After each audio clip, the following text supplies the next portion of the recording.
పాత్రికేయ మిత్రులకు ఈ మీట్ ది ప్రెస్ కార్యక్రమాన్ని ఏర్పాటు చేసిన సంస్థకు సంబంధించిన ప్రతినిధులకు అందరికీ హృదయపూర్వకంగా నమస్కారం. దాదాపుగా ప్రజాపాలన ప్రారంభమై 2 సంవత్సరాలు పూర్తి చేసుకోబోతున్న సందర్భంలో ఈ మీట్ ది ప్రెస్ కార్యక్రమాన్ని మనం ఏర్పాటు చేసుకోవడం జరిగింది. ఇందులో ప్రభుత్వం యొక్క విధానము, ప్రభుత్వం యొక్క భవిష్యత్ కార్యాచరణ, దాదాపుగా ఈ 2 సంవత్సరాలలో ప్రభుత్వం తీసుకున్న నిర్ణయాలు, అమలు చేసిన సంక్షేమ పథకాలు,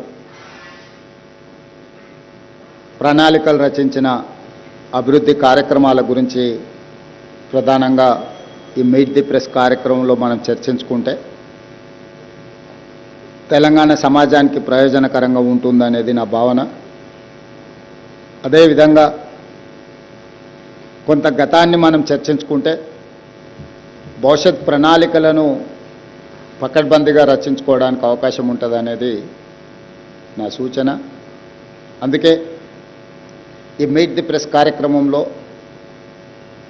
2 అంశాలను ప్రధానంగా నేను ప్రస్తావించదలుచుకున్నాను.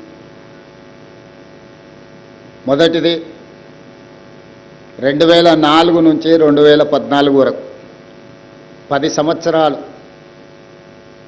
ఉమ్మడి ఆంధ్రప్రదేశ్లో జాతీయ స్థాయిలో ఇక్కడ డాక్టర్ వైఎస్ రాజశేఖర రెడ్డి గారి నేతృత్వంలో, కేంద్రంలో డాక్టర్ మన్మోహన్ సింగ్ గారి నేతృత్వంలో యూపీఏ 1, యూపీఏ 2 పరిపాలనను కొనసాగించడం జరిగింది.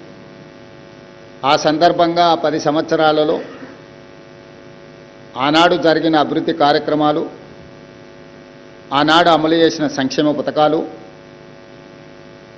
ఆనాడు కాంగ్రెస్ పార్టీ శ్రీమతి సోనియా గాంధీ గారి నాయకత్వంలో వారు యూపీఏ చైర్పర్సన్గా తెలంగాణ ప్రజల యొక్క 60 సంవత్సరాల బలమైన ఆకాంక్షను అమలు చేసి తీరుతామని మాట ఇచ్చి ఆ మాట నిలుపుకోవడానికి రాజకీయంగా కాంగ్రెస్ పార్టీ ఎంత త్యాగం చేసిందో మీకు అందరికీ తెలుసు. ఇక్కడ చాలామంది జర్నలిస్ట్ మిత్రులు ఆనాడు తెలంగాణ ఉద్యమంలో క్రియాశీలక పాత్ర పోషించి తెలంగాణ రాష్ట్ర సాధనలో మీ పాత్రను మీరు పూర్తి స్థాయిలో పోషించడం జరిగింది. ఆ నేపథ్యంలో తెలంగాణ రాష్ట్ర ఏర్పాటు ప్రక్రియ, స్టేట్ అపాయింటెడ్ డే జూన్ 2, 2014, ఆనాడు తెలంగాణ రాష్ట్రాన్ని, హైదరాబాద్ నగరాన్ని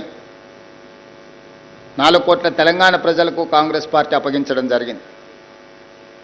ఆ నేపథ్యం తెలంగాణ రాష్ట్ర ప్రజలు భారత రాష్ట్ర సమితిని, చంద్రశేఖరరావు గారి నాయకత్వానికి మెజారిటీ ఇచ్చే ప్రభుత్వాన్ని ఏర్పాటు చేయడం జరిగింది. ప్రజా తీర్పు 10 సంవత్సరాల కాంగ్రెస్ పరిపాలనలో యూపీఏ 1, యూపీఏ 2లో తీసుకున్న నిర్ణయాలను కొన్నిటిని, అమలు చేసిన సంక్షేమ పథకాలను కొన్నిటిని నేను ఈ సందర్భంగా మీకు గుర్తు చేయదలుచుకున్నాను. ఆనాడు ముఖ్యంగా కాంగ్రెస్ పార్టీ ఎప్పుడు అధికారంలో ఉన్న రైతులు, మహిళలు, విద్యార్థి నిరుద్యోగ యువకులు, అదేవిధంగా రాష్ట్రం యొక్క అభివృద్ధిని కొనసాగించడానికి అవసరమైన ప్రణాళికలను 4 విభాగాలుగా భావించి ఆనాటి ప్రభుత్వం తీసుకున్న నిర్ణయాలు మీకు అందరికీ తెలుసు. రైతుల సంబంధించిన సంక్షేమ పథకంలో ఎల్బీ స్టేడియంలో ప్రమాణ స్వీకారం చేసిన తర్వాత మొట్టమొదటి సంతకం ముఖ్యమంత్రిగా డాక్టర్ వైఎస్ రాజశేఖర రెడ్డి గారు ఉచిత కరెంటు మీద, రైతుల మీద పెట్టిన వేలాది క్రిమినల్ కేసుల మీద,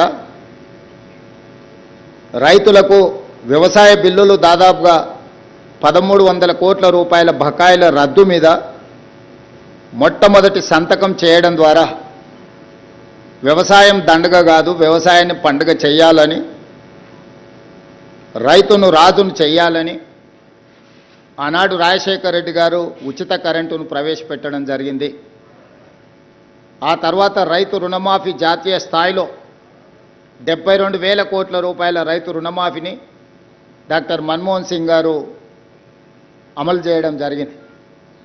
ఈనాడు రైతులు దళారుల చేతుల్లో లేకపోతే మిల్లర్ల చేతుల్లో మోసపోకుండా ఉండడానికి కనీస మద్దతు ధర విధానాన్ని తేవడమే కాకుండా పక్కడ్బందీగా అమలు చేసి రైతులు పండించే పంటకు కనీస మద్దతు ధరను ప్రకటించి అంతకంటే తక్కువ ఎవరైనా రైతుల నుంచి పండించిన పంటను కొంటే చట్టరీత్యా అన్ని రకాలుగా వాళ్ళ మీద చర్యలు తీసుకోవడానికి ఆనాడు కాంగ్రెస్ ప్రభుత్వము రైతులను కాపాడే ప్రయత్నం చేసింది.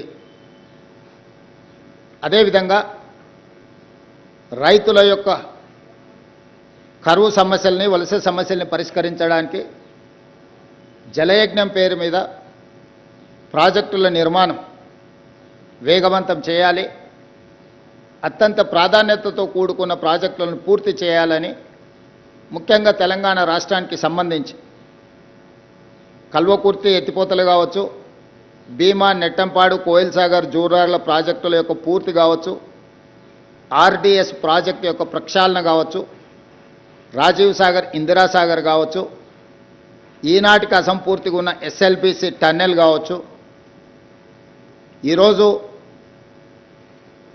పేరు మార్చి ఊరు మార్చి అంచనాలు మార్చి 1,00,000 కోట్ల రూపాయలు కొల్లగొట్టిన కాళేశ్వరం ఆనాడు ప్రాణహిత చెహెల్ల పేరు మీద తుమ్మిడిహెట్టి దగ్గర ఆదిలాబాదులో మొదలయ్యి రంగారెడ్డి జిల్లా వికారాబాద్ తాండూరు వరకు గోదావరి జలాలను తరలించడానికి ఆనాడు తీసుకున్న ప్రణాళికలు మీకు అందరికీ తెలుసు. ఇవే కాదు చాలా ప్రాజెక్టులు, ఎస్ఆర్ఎస్పి కావచ్చు, మిడ్మానర్ కావచ్చు, శ్రీపాద ఎల్లంపల్లి కావచ్చు, దేవాదుల కావచ్చు, ఇలాంటి చాలా ప్రాజెక్టులని ఆనాడు తెలంగాణ రాష్ట్రం యొక్క ప్రయోజనాల కోసం జలయజ్ఞం ఆధ్వర్యంలో ఆ 10 సంవత్సరాలు ప్రణాళికలు రచించి చాలా ప్రాజెక్టులను వేగవంతంగా పూర్తి చేయడానికి ప్రయత్నం చేసింది.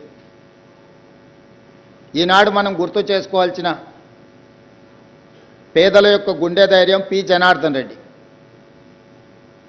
హైదరాబాదు నగరంలో ఉద్యోగ ఉపాధి అవకాశాల కోసం ఇతర జిల్లాలు, ఇతర రాష్ట్రాలు, ఇతర దేశాల నుంచి ఇక్కడికి అవకాశాలను వెతుక్కుంటూ వచ్చే ప్రజలు, వేగంగా విస్తరిస్తున్న నగరం, ప్రజల అవసరాల మేరకు మౌలిక వసతులు లేకపోవడం వల్ల ప్రధానంగా తాగునీటి సమస్య తీవ్రమైనప్పుడు మీరందరూ రిపోర్ట్ చేసిన జర్నలిస్టులే ఇక్కడ ఉన్నారు. ఎండాకాలం వస్తుందంటే సచివాలయం ముందు వేలాది మంది ఆడబిడ్డలతో కుండల ప్రదర్శనలు చేసి ఆనాటి ముఖ్యమంత్రి చంద్రబాబు నాయుడు గారి మీద ఒత్తిడి తీసుకొచ్చి విధిలేని పరిస్థితులు కల్పించి 99-2004 సంవత్సరంలో ప్రధాన ప్రతిపక్ష నాయకుడుగా, సిఎల్పి నాయకుడుగా పీజేఆర్ గారు అసెంబ్లీలో అల్పెరగని పోరాటం చేసి నాగార్జున సాగర్ నుంచి కృష్ణానది జలాలను హైదరాబాద్ నగర ప్రజల యొక్క దాహార్తిని తీర్చడానికి పి జనార్దన్ రెడ్డి గారు ఎనలేని కృషి చేసి ఈనాడు హైదరాబాద్ నగరంలో కృష్ణా ఫేజ్ 1, ఫేజ్ 2, ఫేజ్ 3, అదేవిధంగా రోసయ్య గారు, కిరణ్ కుమార్ రెడ్డి గారు గోదావరి జలాలను తరలించాలని, అంతకంటే ముందు మంజిరా సింగూరు నుంచి వచ్చే తాగునీటి జలాలను వృధా కానియకుండా జంట నగరాల దాహార్తిని తీర్చడానికి నిజాం సర్కార్ కట్టిన గండిపేట నుంచి వచ్చే తాగునీటి సమస్య తర్వాత ఈ ప్రాజెక్టులే నగర విస్తరణకు వేగంగా ఈ నగరం అభివృద్ధి జరగడానికి ఈ సమస్యలను పరిష్కరించి ఈనాడు ఐటీ, ఫార్మా, ఎడ్యుకేషనల్ ఇన్స్టిట్యూట్స్ ఒక నాలెడ్జ్ హబ్గా హైదరాబాద్ మారింది అని అంటే ఆనాడు ఒక స్పెషల్ పాలసీ తీసుకొచ్చింది. చంద్రబాబు నాయుడు గారైనా, డాక్టర్ వైఎస్ రాజశేఖర రెడ్డి గారైనా ఈ మహానగర యొక్క అభివృద్ధి కోసం తీసుకున్న నిర్ణయాలను రాజకీయంగా భిన్న అభిప్రాయాలు ఉన్నా వాటిని కొనసాగించారు. అందులో భాగంగానే ఈ జంట నగరాల చుట్టూతా జంట నగరానికి నిరంతరాయంగా విద్యుత్తును సరఫరా చేయాలి, తద్వారా పెట్టుబడులు వస్తాయి, ఐటీ రంగం, ఫార్మా రంగం విస్తరిస్తుందని, ఆనాడు ఎంతో విద్యుత్ కొరత ఉన్న ఈ జంట నగరాలకు నిరంతరాయ విద్యుత్తును ఆనాడు అందించడం వల్ల విప్రో, మైక్రోసాఫ్ట్, ఇన్ఫోసిస్ లాంటి, గూగుల్ లాంటి సంస్థలు, పెద్ద పెద్ద ఐటీ రంగంలో దిగ్గజాలైన సంస్థలు ఈ నగరానికి తరలి రావడం జరిగింది. ఫార్మాలో చెప్పవలసిన అవసరమే లేదు. ప్రపంచానికే ఆదర్శంగా నిలబడే ఫార్మా రంగాన్ని ఆనాడు ప్రోత్సహించడం వల్లనే ఈనాడు భారతదేశం ఉత్పత్తి చేస్తున్న బల్క్ డ్రగ్స్లో 40% మన నగరం నుంచే ఉత్పత్తి జరుగుతుంది. మొన్న జరిగిన కోవిడ్ ఉపద్రవంలో 4 కోవిడ్ వ్యాక్సిన్స్ వస్తే 3 కోవిడ్ వ్యాక్సిన్స్ మన నగరం నుంచే ఉత్పత్తి చేయడం జరిగింది. నిన్నగాక మన ఎలిలిలి అని ప్రపంచ దిగ్గజ సంస్థ $1 బిలియన్ ఇన్వెస్ట్మెంట్ చేసి ప్రపంచానికి మొత్తం వాళ్ళు సరఫరా చేసే మందులను ఇక్కడనే ఉత్పత్తి చేసి ఇక్కడి నుంచే ప్రపంచానికి అందిస్తామని చెప్పి ఈరోజు మొదటి విడతగా $1 బిలియన్ ఇన్వెస్ట్మెంట్కి ఈరోజు మన నగరానికి తరలి రావడం జరిగింది. ఇలాంటి చాలా సంస్థలు మేము వచ్చిన తర్వాత global capability centres, data centres, ఇతర సంస్థలు, జీసీసీలు, ఈ దేశంలో వచ్చిన ఫార్చ్యూన్ 500 కంపెనీలకు సంబంధించిన జీసీసీలు ఈ దేశానికి వచ్చిన దాంట్లో 70% ఓన్లీ హైదరాబాద్ నగరానికే తరలి వచ్చినాయి. అందులో అమెరికన్ ఎయిర్లైన్స్ కావచ్చు, మెక్డొనాల్డ్స్ కావచ్చు, వాన్గార్డ్ కావచ్చు, లేకపోతే కాగ్నిజెంట్ కావచ్చు, ఇట్లా నేను చెప్పుకుంటూ వెళ్తే ప్రపంచాన్నే శాసించగలిగే సంస్థలన్నీ కూడా ఈరోజు హైదరాబాద్ నగరంలో గ్లోబల్ కేపబిలిటీ సెంటర్స్ని ఇక్కడ ప్రారంభించి ప్రపంచానికి అవసరమైన మానవ మేధస్సును మన నగరం నుంచే మనం అందిస్తున్నాము. ఇవాళ ఇవన్నీ రావడానికి కారణం ఆనాడు తీసుకున్న ప్రణాళికలు. నేదురుమల్లి జనార్దన్ రెడ్డి గారు ఉన్నప్పుడు పునాది రాయి వేసిన హైటెక్ సిటీ,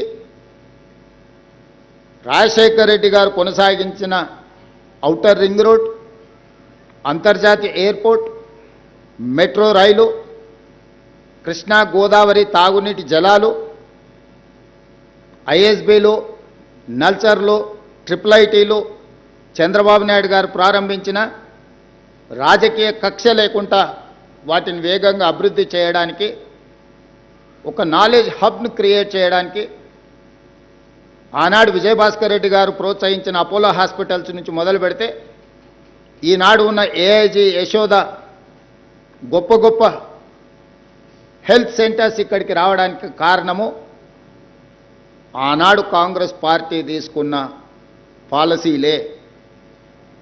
ఇవన్నీ కూడా తెలంగాణ గ్రోత్ ఇంజన్ కింద మారినాయి. ఎందుకు ఆంధ్రప్రదేశ్ విడిపోయినప్పుడు ఆంధ్రప్రదేశ్కు సంబంధించిన ప్రజాప్రతినిధులు హైదరాబాద్ నగరంలో మాకు వాటా కావాల్సిందే, మేము ఇక్కడనే ఉంటాం, ఇక్కడనే తిష్ట వేస్తామని అడగడానికి ప్రధానమైన కారణము అంతర్జాతీయ స్థాయి ప్రమాణాలతో ఆ 10 సంవత్సరాలు కాంగ్రెస్ పార్టీ అభివృద్ధి చేయడమే. అంతర్జాతీయ ఎయిర్పోర్ట్ కావచ్చు, ఔటర్ రింగ్ రోడ్ కావచ్చు, హైటెక్ సిటీ కావచ్చు, ఐటీ ఫార్మా కంపెనీలు కావచ్చు, పేరెన్నికగన్నిన విద్యా సంస్థలు కావచ్చు, మెట్రో రైలు కావచ్చు, తాగునీటి సమస్య కావచ్చు, నిరంతరాయంగా విద్యుత్తు సరఫరా కావచ్చు. దాదాపుగా ప్రతి సంవత్సరం 1,10,000 మంది ఇంజనీరింగ్ విద్యార్థులను అందించడం వల్ల, ఈ సంస్థలలో పనిచేయడానికి అవసరమైన నైపుణ్యాన్ని అందించడం వల్ల ఉమ్మడి రాష్ట్రంలో అత్యధికంగా ఆదాయం హైదరాబాద్ నగరం అందించడం వల్ల ఈనాడు తెలంగాణ రాష్ట్రానికి నడపడానికి అవసరమైన ఇంధనం 65% ఈ జంట నగరాల నుంచే వస్తుంది. భారతదేశంలో హైయెస్ట్ పర్ క్యాపిటా దేశంలోనే రంగారెడ్డి జిల్లా మొదటి స్థానంలో ఉంది పర్ క్యాపిటాలో. అంటే ఆనాడు కాంగ్రెస్ పార్టీ తీసుకున్న నిర్ణయాలు అభివృద్ధి కార్యక్రమాలు కాదు, సంక్షేమం, ఆరోగ్యశ్రీ కావచ్చు, రైతు రుణమాఫీ కావచ్చు, సాగునీటి ప్రాజెక్టులు కావచ్చు, ఇట్లాంటి ఏ ప్రాజెక్టులు తీసుకున్నా, ఉచిత కరెంటు కావచ్చు, ప్రతి పథకాన్ని పకడ్బందీగా ఇందిరమ్మ ఇండ్లు స్కై ఇస్ ద లిమిట్, దళితులకు, గిరిజనులకు, ఆదివాసీలకు 25 లక్షల ఎకరాల అసైన్మెంట్ భూములు, 10 లక్షల ఎకరాల పోడు భూముల పట్టాలు, 2006 అటవీ హక్కుల చట్టాన్ని తీసుకొచ్చి భూమి కోసం, భుక్తి కోసం, విముక్తి కోసం కొట్లాడుతున్న ఆదివాసీలకు భూ యజమానులను చేసి నిజాం సర్కారు మీద తిరగబడ్డ ఆనాటి రాజుల మీద రాజ్యాల మీద పోరాటం జరిగిన సర్దార్ సర్వాయి పాపన్న నుంచి మొదలు పెడితే చాకలి ఐలమ్మ వరకు జరిగిన పోరాటాలన్నీ కూడా భూ పోరాటాలే, సాయుధ రైతాంగ పోరాటాలు. వాళ్ళ వారసత్వం కిందకు వచ్చిన నక్సల్బరి దున్నేవాడికి భూమి అనే నినాదం ఇస్తే ఆ నినాదాన్ని తూచా తప్పకుండా అమలు చేసిన party Congress party. PV Narasimha Rao గారు, శ్రీమతి ఇందిరాగాంధీ గారు అగ్రికల్చర్ సీలింగ్ యాక్ట్ తీసుకొచ్చి జమీందారుల దగ్గర, జాగీర్దారుల దగ్గర, భూస్వాముల దగ్గర ఉన్న లక్షలాది ఎకరాల భూములను ప్రభుత్వం తీసుకొని అసైన్మెంట్ పట్టాల మీద భూములు పంచిపెట్టడం వల్ల ఈరోజు దళితులు, గిరిజనులు గ్రామాలలో తలెత్తుకొని తిరగగలుగుతున్నారు. మేము భూ యజమానులము. ఇల్లు లేని వాళ్ళకి ఇందిరమ్మ ఇల్లు ఇచ్చి 25 లక్షల ఇల్లు ఈ ప్రాంతంలో ఆనాడు రాజశేఖర రెడ్డి గారు స్కై ఇస్ ద లిమిట్ అనే పథకంతో ఇందిరమ్మ ఇళ్లను పేదలకు ఇల్లు ఇచ్చి ఆత్మగౌరవాన్ని పెంచింది కాంగ్రెస్ పార్టీ. ఒకవైపు అభివృద్ధిని, ఇంకొక వైపు సంక్షేమాన్ని బ్యాలెన్స్ చేసుకుంటూ ఒక గుడ్ గవర్నెన్స్, ఒక ట్రాన్స్పరెంట్ గవర్నెన్స్ అందించి ఆ 10 సంవత్సరాలు నిరంతరం కాంగ్రెస్ పార్టీ రాష్ట్రం, కేంద్రం సమన్వయంతో పనిచేయడంతో ఆ రోజు మెట్రో కట్టుకోవడానికి జైపాల్ రెడ్డి గారు అనుమతి ఇవ్వడమే కాదు, వాయబుల్ గ్యాప్ ఫండ్ అని కేంద్ర ప్రభుత్వం నుంచి అదనంగా 100 కోట్ల రూపాయల నిధులు ఇవ్వడంతో ఈరోజు హైదరాబాద్ నగరానికి మెట్రో రైలు వచ్చింది. ఇవన్నీ చరిత్రలో చంద్రశేఖరరావు గారు చెరిపేస్తే జరిగే సత్యాలు కావు. వారు ఏదో అనుకుంటున్న వీటిని మసిబూసి మాయరడ్కాయ చేసి సినిమాలలో మనం సినిమా స్టోరీ అంతా ఒకటి ఉంటుంది, ప్రేక్షకులను ఉత్తేజపరచడానికి ఐటమ్ సాంగ్ అని ఉంటుంది అప్పుడప్పుడు మధ్యలో. అలాంటిని ఆదర్శంగా తీసుకొని కేటీఆర్ గారు ప్రచారాలు చేసి కాంగ్రెస్ పార్టీ మీద దుమ్మెత్తడానికి ప్రయత్నం చేస్తున్నాడు, దుమ్మెత్తిపోయడానికి. ఆయన ఎన్నికల ప్రచార సరళిని ఒకసారి గమనించండి. ఈ మధ్యకాలంలో వచ్చిన పుష్పలో శ్రీలీల ఐటమ్ సాంగ్ను చూడండి. ఏమైనా తేడా ఉందా? ఈ రాష్ట్రానికి నాయకత్వం వహిస్తానని చెప్పే నాయకుడి యొక్క ప్రచార సరళి పార్టీ జెండాను, కండువాను గాల్లో ఇలా తిప్పుకుంటూ ఎవరు చేస్తారు ఇవన్నీ? అందుకే మా 10 సంవత్సరాలు 2004 నుంచి 2014 వరకు జరిగిన సంక్షేమము, అభివృద్ధిని కొలబద్దగా తీసుకోండి, విశ్లేషించండి, ప్రశ్నించండి మమ్మల్ని. 2014 నుంచి 2026 వరకు ఆల్మోస్ట్ డిసెంబర్ 2023 వరకు వాళ్ళే ఉన్నారంటే ఆల్మోస్ట్ 10 years. 2 సార్లు రాజశేఖర రెడ్డి గారి నేతృత్వంలో ఏర్పాటు చేసిన మా ప్రభుత్వం, 2 సార్లు చంద్రశేఖరరావు గారి నేతృత్వంలో ఏర్పాటు చేసిన ఆ ప్రభుత్వాన్ని పోల్చండి. 16,000 కోట్ల రూపాయల మిగులు బడ్జెట్, 69,000 కోట్ల రూపాయల అప్పుతో మేము అప్పచెప్తే చంద్రశేఖరరావు గారు నాకు అప్పచెప్పేటప్పటికీ జీత భత్యాలు కూడా మొదటి తారీఖున ఇవ్వలేని పరిస్థితి. రిజర్వ్ బ్యాంకులో చేబదులు కింద 1,000 కోట్ల రూపాయల అప్పు, బ్యాంకుల్లో 8,11,000 కోట్ల రూపాయలు, 4 రకాల అప్పులు ఉంటాయి. ఎఫ్ఆర్బిఎం పరిధిలో తెచ్చుకున్న అప్పులు, కార్పొరేషన్ సంస్థలకు ప్రభుత్వం గ్యారంటీ ఇచ్చిన అప్పులు, కార్పొరేషన్ సంస్థలే స్వయంగా మేము కట్టుకుంటామని తెచ్చుకున్న అప్పులు, ఇతర విధానాలలో ప్రభుత్వం తెచ్చుకున్న అప్పులు, 4 రకాల అప్పులు 6,71,000 కోట్ల రూపాయలైతే పోతూ చేబదుల కింద బకాయిలు పెట్టినాయి. కాంట్రాక్టర్ల బిల్లులు 50,000 కోట్లు పెండింగ్ పెట్టింది. ఉచిత విద్యుత్తుకి, విద్యుత్ సంస్థలకు సింగరేణికి ఒక 30,000-35,000 కోట్ల రూపాయలు బకాయిలు పెట్టింది. ఉద్యోగ రిటైర్మెంట్ బెనిఫిట్స్ ఒక 10,000 కోట్ల రూపాయలు బకాయిలు పెట్టింది. లిక్కర్ సప్లై చేసిన సంస్థలకు ఒక 5,000 కోట్ల రూపాయల బకాయిలు పెట్టింది. ఫీజు రియంబర్స్మెంట్ ఒక 8,000 కోట్ల రూపాయల బకాయిలు పెట్టారు. ఈ రకంగా 1,29,000 కోట్ల రూపాయలు లెక్కకు దొరకని, చేతికి అందని అప్పులు నమ్మినోడి దగ్గరల్లా, ఇచ్చినోడి దగ్గరల్లా దొరికిన కాడికి దొరికినంత అప్పులు తీసుకొచ్చి మొత్తానికి 8 లక్షల కోట్ల పైచిల్ అప్పులతోనే రాష్ట్రాన్ని నాకు అప్పచెప్పిండు. నేను డిసెంబర్ 7 తారీఖు నాడు బాధ్యత తీసుకున్న తర్వాత అప్పటికి ప్రభుత్వ ఉద్యోగస్తులకు జీతాలు ఇవ్వలే. జీతాలు ఇద్దామని ఎత్తుకుతే డబ్బులు లేవు. పోనీ రిజర్వ్ బ్యాంక్ లేదన్నా అడ్వాన్స్ కింద ఏదన్నా అడగనరా అంటే అప్పటికే 3,500 కోట్ల రూపాయలు అడ్వాన్స్ తెచ్చేసుకుంది మహాత్ముడు. ఆ అవకాశం కూడా లేదు. అంటే పూర్తిగా రాష్ట్రాన్ని దివాలా తీయించి లాస్ట్ థ్రెడ్ మీద తెగితే పాతాళంలో పడిపోయే స్టేజ్లో మాకు అప్పచెప్పింది. ఇప్పుడు నేను అడుగుతున్నా, ఈ 10 సంవత్సరాలల్లా వారు నిర్మించింది అమరవీరుల స్తూపం, చెర్లుబడి పర్రెలు వాసి 60 కోట్లతో మొదలుపెట్టి 250 కోట్ల అవినీతి. బాబాసాహెబ్ అంబేద్కర్ విగ్రహం 65 కోట్లతో మొదలుపెట్టి 200 కోట్ల రూపాయల అవినీతి. సెక్రటేరియట్ 400 కోట్ల రూపాయలతో మొదలుపెట్టి 2,000 కోట్ల రూపాయలకు పెరిగింది. కమాండ్ కంట్రోల్ రూమ్ నా 300-400 కోట్లతో పెడితే 1200-1300 కోట్లకు పెరిగిపోయింది. 1,00,000 కోట్ల పైచీలకు 1,02,000 కోట్ల రూపాయలు కాంట్రాక్టర్లకు బిల్లు చెల్లించిన కాళేశ్వరం 3 ఏళ్ల కట్టడం కూలేశ్వరం అయిపోవడం జరిగింది. వారు కట్టిన కమాండ్ కంట్రోల్ రూమ్తో ఒక ఉద్యోగం వచ్చిందా? వారు కట్టిన సచివాలయంతో ఒక ఉద్యోగం వచ్చిందా? వారు కట్టిన ప్రగతి భవన్ అని ఆయన విలాసవంతమైన జీవితం కోసం బాత్రూమ్కు బుల్లెట్ ప్రూఫ్ అద్దాలు పెట్టుకున్న భవనంలో ప్రజలకు ప్రవేశం ఉండేనా? తెలంగాణ ప్రజలు సాధించుకున్న తెలంగాణలో తెలంగాణ పరిపాలనకు గుండెకాయ అయిన ప్రగతి భవన్లో ప్రజలకే ప్రవేశం లేదు, నిషేధిత ప్రాంతంగా ఉండే. ప్రజా యుద్ధ నౌక గద్దరన్న పోతే ఎర్రటెండకు 3 గంటలు బయట కూర్చోబెట్టిన పరిస్థితి ప్రగతి భవన్ ముందు మనం కళ్ళతో చూసినాం. వీటి వల్ల కానీ కాళేశ్వరం వల్ల కానీ 1 ఎకరాకైనా నీళ్ళు ఇచ్చిండ్రా? కాళేశ్వరం లేకుంటే ఈరోజు భారతదేశంలోనే అత్యధికంగా వరి ధాన్యాన్ని ఉత్పత్తి చేసి 1 సంవత్సరంలో 2,85,00,000 మెట్రిక్ టన్నుల వరి ధాన్యాన్ని ఉత్పత్తి నా ప్రభుత్వం సాధించింది. భారతదేశంలోనే ఉమ్మడి రాష్ట్రంలో కూడా ఆంధ్రప్రదేశ్ తెలంగాణ కలిసి కూడా ఆనాడు ఈ స్థాయిలో వరి ధాన్యాన్ని ఉత్పత్తి చేయలేదు. 65 లక్షల ఎకరాలలో వరి పండించి ఒక సీజన్లో, ఇంకొక సీజన్లో 54 లక్షల ఎకరాల వరిని పండించి 2 సీజన్లు కలిపితే దాదాపుగా 1,10,00,000 15 లక్షల ఎకరాలలో వరి ఉత్పత్తి చేసి 2,85,00,000 మెట్రిక్ టన్నుల వడ్లను ఉత్పత్తి చేసిన ప్రభుత్వం మాది. సో వారు 20 లక్షల కోట్లు 10 సంవత్సరాలలో చంద్రశేఖరరావు గారి చేతిలోకి వచ్చినాయి. అప్పులు గిప్పులు పోను.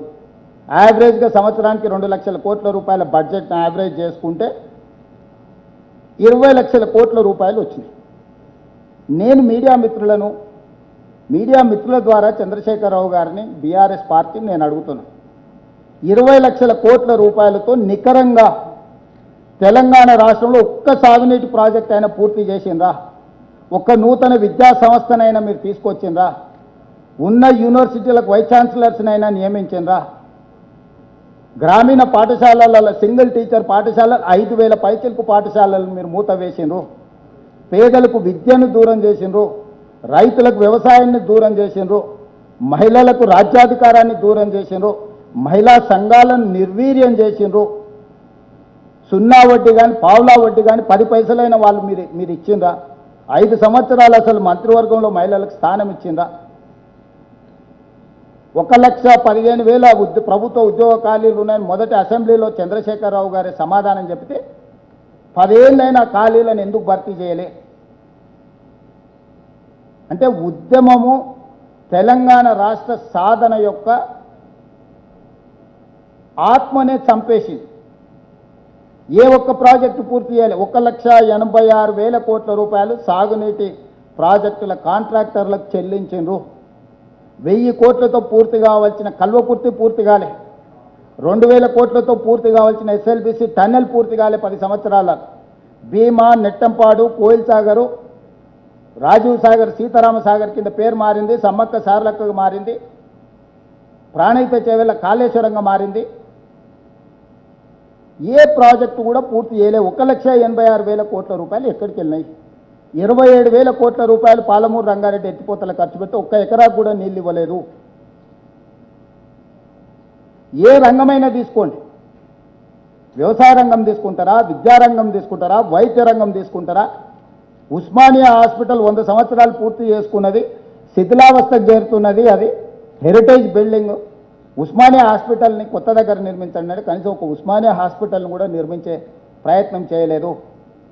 మొదలుపెట్టిన సనత్ నగర్ కిమ్స్ కావచ్చు, అల్వాల్ కిమ్స్ కావచ్చు, ఎల్బీ నగర్ కిమ్స్ కావచ్చు, లేకపోతే వరంగల్లో మొదలుపెట్టిన హాస్పిటల్ కావచ్చు, ఏది పూర్తి చేయకుండా అర్ధాంతరంగా వదిలేసిపోయింది.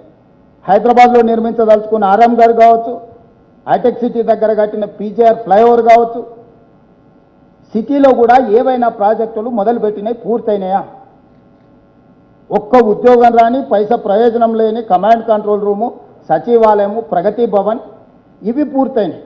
వేగంగా 6 నెలల నుంచి 9 నెలలు, 2 సంవత్సరాన్నర తిరిగే లోపల ఇవన్నీ పూర్తయినాయి. ఇవన్నీ ఎవరి ప్రయోజనం కోసము? ఎవరి మీద నిఘా పెట్టడానికి? ఎవరి వాస్తు దశ దిశ అంటారు. ఆయన దశనే చక్కా లేకపోతే దిశ మారుస్తే ఏమొస్తుంది? ఆయన కొడుకు జీవితంలో ఆ రేఖనే లేదు. సొంత చెల్లెల్ని బుక్కెడు బువ్వ పెట్టకుండా బయటికి గంటేసినోడు, మాగంటి గోపి తల్లిని బజార్లో అవమానించినోడు, సొంత చెల్లిని మాగంటి తల్లిని అవమానించిన వాడు, ఈ మహిళలకు రక్షణ కల్పించలేనోడు, ప్రజల యొక్క అభిమానం చురగొంటాడని తండ్రి అనుకుంటే కన్న ప్రేమ గుడ్డిది అని అన్నారు కదా. ధృతరాష్ట్రుడు ఎట్లయితే కళ్ళకు గంతలు కట్టుకొని ఆయన పిల్లల యొక్క దుర్మార్గాలను భరించిండో, ఈరోజు ఆ పరిస్థితి తెలంగాణలో దాపురించింది.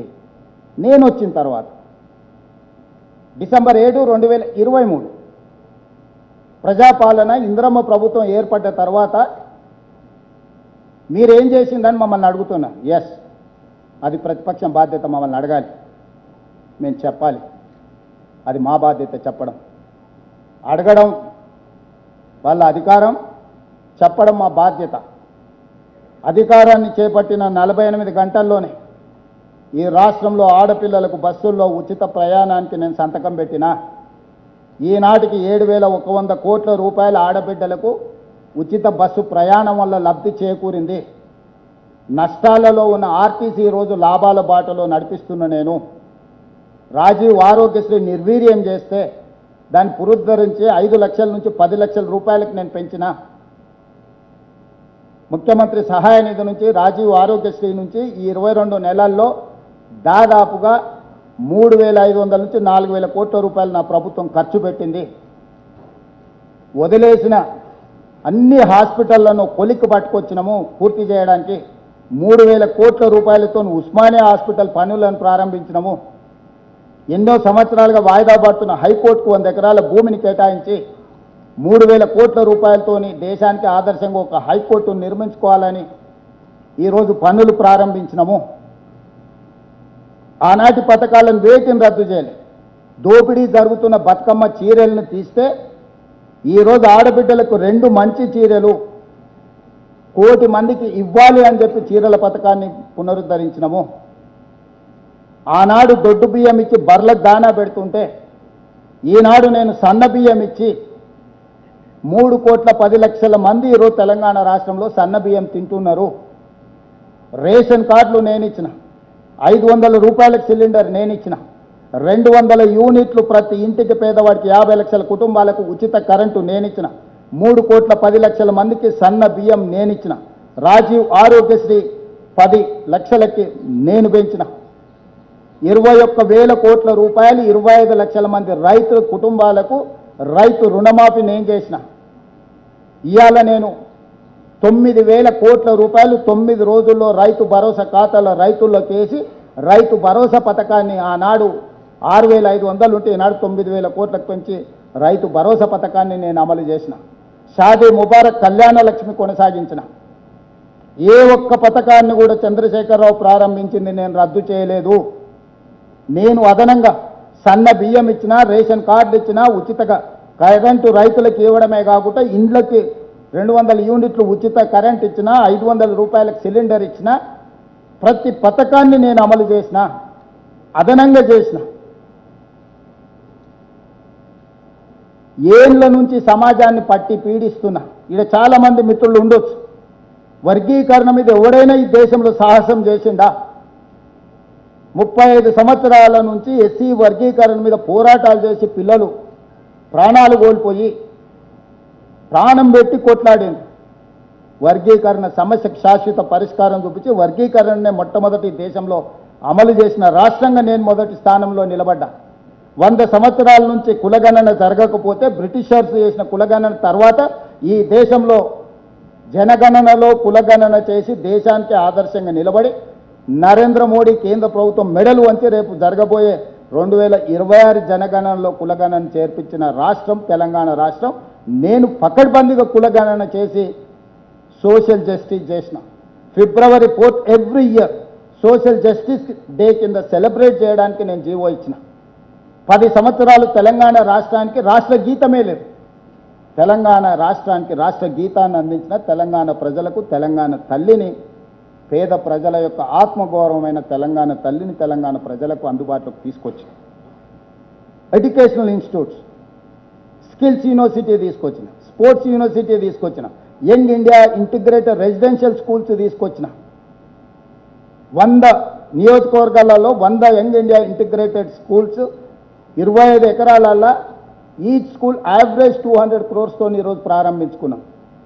నిరంతరం ప్రజలకు సేవలు అందించే పోలీసులకు ఒక ఆత్మగౌరవం ఉండాలని యంగ్ ఇండియా పోలీస్ స్కూల్ 50 ఎకరాలలో మంచిరేవులో సివి ఆనంద్ డీజీపీ గారు ఈరోజు బాధ్యత తీసుకున్నారు. దేశంలో ఒక ఎన్డీఏ స్కూల్, ఒక సైనిక్ స్కూల్ ఎంత ప్రతిష్టాత్మకంగా ఉంటుందో పోలీస్ స్కూల్ నేను ఇవాళ పోలీసుల కోసం తీసుకొచ్చిన.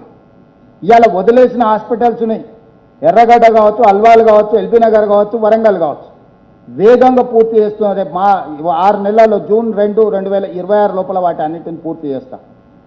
100 సంవత్సరాల తర్వాత కొత్త ఉస్మానియా హాస్పిటల్ నిర్మించుకోవడానికి ఈరోజు మనం పనులు పెట్టుకున్నాం. హైకోర్టును మనం పనులు ప్రారంభించుకున్నాం. ఇవాళ హైదరాబాద్ నగరానికి ఆనాడు తెచ్చిన కృష్ణానది జలాలు గోదావరి జలాలే. కిరణ్ కుమార్ రెడ్డి గారు, రోసయ్య గారు ప్రారంభించిన గోదావరి జలాలు 2015లో హైదరాబాద్లోకి వచ్చి అవి తీసి నెత్తి మీద చల్లుకున్నాడు. ఇంతకు మించి ఏమైనా చేసిండా? దానికి నెత్తి మీద చల్లుకోవడం కూడా గొప్ప విద్య కింద మాట్లాడతాడు ఆయన. ఈ 10 ఏళ్లల్లా నగరానికి అదనంగా ఒక్క చుక్క నీరు తేవడానికైనా ప్రయత్నం చేసిండా? ఇవాళ నేను గోదావరి జలాలు 20 టీఎంసీలు హైదరాబాద్ నగరానికి ప్రణాళికలు పూర్తి చేసి తీసుకొని వచ్చిన. పనులు జరుగుతున్నాయి వేగంగా. విద్యుత్తు విషయంలో, తాగునీటి విషయంలో, కంపెనీల పెట్టుబడుల విషయంలో, ఐటీ రంగంలో, ఫార్మా రంగంలో, విద్యారంగంలో అంతర్జాతీయ స్థాయి ప్రమాణాలు ఉన్న విద్యా సంస్థల్ని నగరానికి తీసుకురావడానికి దాదాపుగా 3 లక్షల కోట్ల రూపాయలు పెట్టుబడులు ఈ నగరానికి మేము తీసుకొచ్చినాం. అంతర్జాతీయ సంస్థల్ని మేము తీసుకొచ్చినాం, ప్రతిష్టాత్మకమైన సంస్థల్ని. ఎల్ఈ ఒక ప్రపంచ స్థాయి సంస్థ, అమెరికన్ ఎయిర్లైన్స్, మెక్డొనాల్డ్స్, ఇలా చెప్పుకుంటూ వెళ్తే 70% జీసీసీ సెంటర్లు నేను వచ్చినాక తీసుకొచ్చిన. డేటా సెంటర్స్ ఈరోజు ప్రపంచంతోనే పోటీ పడేటందుకు ఈరోజు మనం చేస్తున్నాం. అహ్మదాబాద్ సబర్మతి రివర్ ఫ్రంట్ కట్టుకోవచ్చు, గుజరాత్, ఉత్తరప్రదేశ్ గంగానది రివర్ ఫ్రంట్ కట్టుకోవచ్చు, ఢిల్లీ యమునా నది రివర్ ఫ్రంట్ కట్టుకోవచ్చు. అది అద్భుతమని ప్రపంచం అంతా ప్రచారం చేసుకుంటారు మోడీ, ఆయన తాబేదారు. హైదరాబాద్ నగరంలో మూసి రివర్ డెవలప్మెంట్ ఫ్రంట్ కట్టుకుందాం అంటే మేము అడ్డం పడుకుంటాం, మేము పోయి అడ్డుకుంటామని ఈరోజు కిషన్ రెడ్డి వీళ్ళు మన వరదలు వచ్చినప్పుడు ఎందుకో పోయి పండుకోలేదు. మన మూసి అంత కొట్టుకపోతుంటే ఎందుకు ఉండలేదు అక్కడికి వెళ్ళి? అంటే బీజేపీ పాలిత రాష్ట్రాలలో అభివృద్ధి జరగాలి, తెలంగాణ రాష్ట్రంలో అభివృద్ధిని అడ్డుకోవాలి. ఎందుకంటే ఇక్కడి పెట్టుబడులు గుజరాత్కు తరలిపోవాలి. ఇదే కిషన్ రెడ్డి గారి ప్రణాళిక. గుజరాత్కు గులాంగిరి ఎందుకు చేస్తున్నాడు కిషన్ రెడ్డి గారు? ఇక్కడికి వచ్చిన సెమీ కండక్టర్, ఇక్కడికి వచ్చిన పెట్టుబడులను బెదిరించి, ప్రధానమంత్రి కార్యాలయం నుంచే బెదిరించి గుజరాత్కు తరలించకపోతుంటే ఒక్క మాట కూడా కిషన్ రెడ్డి గారు మాట్లాడతలేరు. ఈ రాష్ట్రానికి తీరని అన్యాయం కేంద్ర ప్రభుత్వం స్వయంగా ప్రధానమంత్రి కార్యాలయం నుంచే ఒత్తిడి జరుగుతుంటే కేంద్ర మంత్రిగా నోరెత్తని పల్లెత్తు మాట మాట్లాడని కిషన్ రెడ్డి గారు ఒంటికాల మీద నా మీద లేస్తున్నాడు. నా మీద లేస్తే ఏమొస్తుంది? ఏందొస్తుంది? శాతనైతే మోడీ మీద ఎగురు, ఎవరకపోతే కాళ్ళన్న పట్టుకో. సార్ నువ్వు దయదచ్చి కొంచెం వదులు మాకు, కనీసం నువ్వు మొత్తం పిండుకున్నప్పుడు సుక్క కింద ఏదన్నా పడితే మేము పట్టుకుంటాం, ఆ సుక్క డ్రాప్ అన్న మొత్తం నువ్వే పిండుకో. ఏదైనా ఒక సుక్కని ఏళ్ళ సందులకి జారినప్పుడన్నా మేము దోషిట్లో పట్టుకున్నాం అడుక్కో మోడీని. ఆ కేటీఆర్తో చేరి పెద్దోళ్ళు చెప్పారు మంచి సంవత్సరం 10 ఇచ్చి తెచ్చుకోవాలి, చెడు సంవత్సరం 10 ఇచ్చి ఇడిపించుకోవాలి. ఈ బ్యాడ్ హ్యాబిట్ వదులుకుంటలేడు కిషన్ రెడ్డి గారు, ఆ కేటీఆర్ సోపతి. వాళ్ళ నాయననే భరించలేకుండా కేటీఆర్ ఓ దగ్గర ఉంటే వాళ్ళ నాయన పోయి ఇంకో దగ్గర ఉంటాడు. వీని మాన్పలేము, వీని మార్చలేము. కొడుకు కాబట్టి నేను భరిస్తున్నా, ఏం చేస్తాను కన్న తండ్రి. సొంత చెల్లె నమ్మకం లేకుంటే ఇల్లు వెళ్ళిపోయింది. అట్లాంటి వంతో కిషన్ రెడ్డి గారికి ఏంది సావాసం? ఏం చేసినామని 1.5 ఇయర్స్లో ఫస్ట్ 6 నెలలు మీకు తెలుసు. నేను ప్రభుత్వం చేపట్టంగానే ఎంబడే పార్లమెంట్ ఎన్నికలు. 6 మంత్స్ నేను చేయడానికి కూడా ఏం లేదు ఎన్నికల కోడే. అయినా ప్రతి నెల 1వ తారీఖు నాటి జీతాలు ఇస్తున్నా. ఆ రోజు నుంచి ఈ రోజు వరకు జనవరి 1 నుంచి టిల్ డేట్ ప్రభుత్వ ఉద్యోగస్తులకు 1వ తారీఖు నాటి జీతాలు ఇస్తున్నా. వాళ్ళ సిబిల్ స్కోర్స్ని అన్నిటిని కూడా రిస్టోర్ చేయించిన. ప్రతి విషయంలో ట్రాన్స్పరెంట్గా మీకే చెప్పి పరిపాలన కొనసాగిస్తున్నాము. ₹1 కూడా అదనంగా ఎక్కడి నుంచి ఆయన వచ్చిందా? ఎక్కడైనా ఇంక్లూడింగ్ జర్నలిస్టుల సమస్యల నుంచి మొదలు పెడితే రైతుల వరకు ఏ సమస్యనైనా పారదర్శకంగా మాట్లాడుతాం. ప్రజలకు అందుబాటులో మేము ఉంటున్నాం కదా. మీరేం చేసిందంటారు? కులగణన నేను చేయలేదా? మాదిగా ఉపకులాల వర్గీకరణ నేను చేయలేదా? స్కిల్స్ యూనివర్సిటీ నేను చేయలేదా? స్పోర్ట్స్ యూనివర్సిటీ నేను తీసుకురాలేదా? యంగ్ ఇండియా స్కూల్స్ నేను ప్రారంభించలేదా? 11,000 మంది టీచర్ల రిక్రూట్మెంట్ నేను చేయలేదా? మొదటి సంవత్సరంలో 60,179 ప్రభుత్వ ఉద్యోగ ఖాళీలు నేను భర్తీ చేసిన. డిపార్ట్మెంట్ వారిగా లెక్కిస్తా. 15,000 మంది పోలీస్ డిపార్ట్మెంట్, 11,000 మంది టీచర్, మెడికల్ అండ్ హెల్త్లో స్టాఫ్ నర్సుల నుంచి డాక్టర్ల వరకు దాదాపుగా 8,000 మంది, ఇంజనీర్లు కావచ్చు, ప్రతి ఒక్కరు సెక్రటేరియట్ కావచ్చు. ఇంతెందుకు 2011లో గ్రూప్ 1 ఎగ్జామ్స్ జరిగినాయి. ఆ నియామకాలు 2019లో జరిగినాయి. 7 ఏళ్ళు 8 ఏళ్ళు పట్టింది. 2011 తర్వాత గ్రూప్ 1 నోటిఫికేషన్ రాలే. నేను వచ్చిన తర్వాత గ్రూప్ 1 నోటిఫికేషన్ ఇవ్వడమే కాదు, పబ్లిక్ సర్వీస్ కమిషన్ పునరుద్ధరించి 562 మంది గ్రూప్ 1 ఈరోజు నియామక పత్రాలు అందజేసిన. 783 మంది గ్రూప్ 2 నియామక పత్రాలు అందజేసిన. గ్రూప్ 3, గ్రూప్ 4 8,000 పైన గ్రూప్ 4 నియామకాలు నేను చేపట్టిన.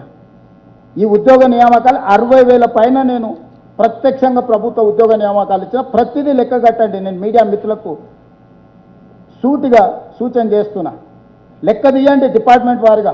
60,000 పైన ఉద్యోగాలకు నియామక పత్రాలు నేను అందించినా లేదా? ఇవాళ 20,000 పైచలకు ఉద్యోగాల నోటిఫికేషన్లు ఇచ్చినా లేదా?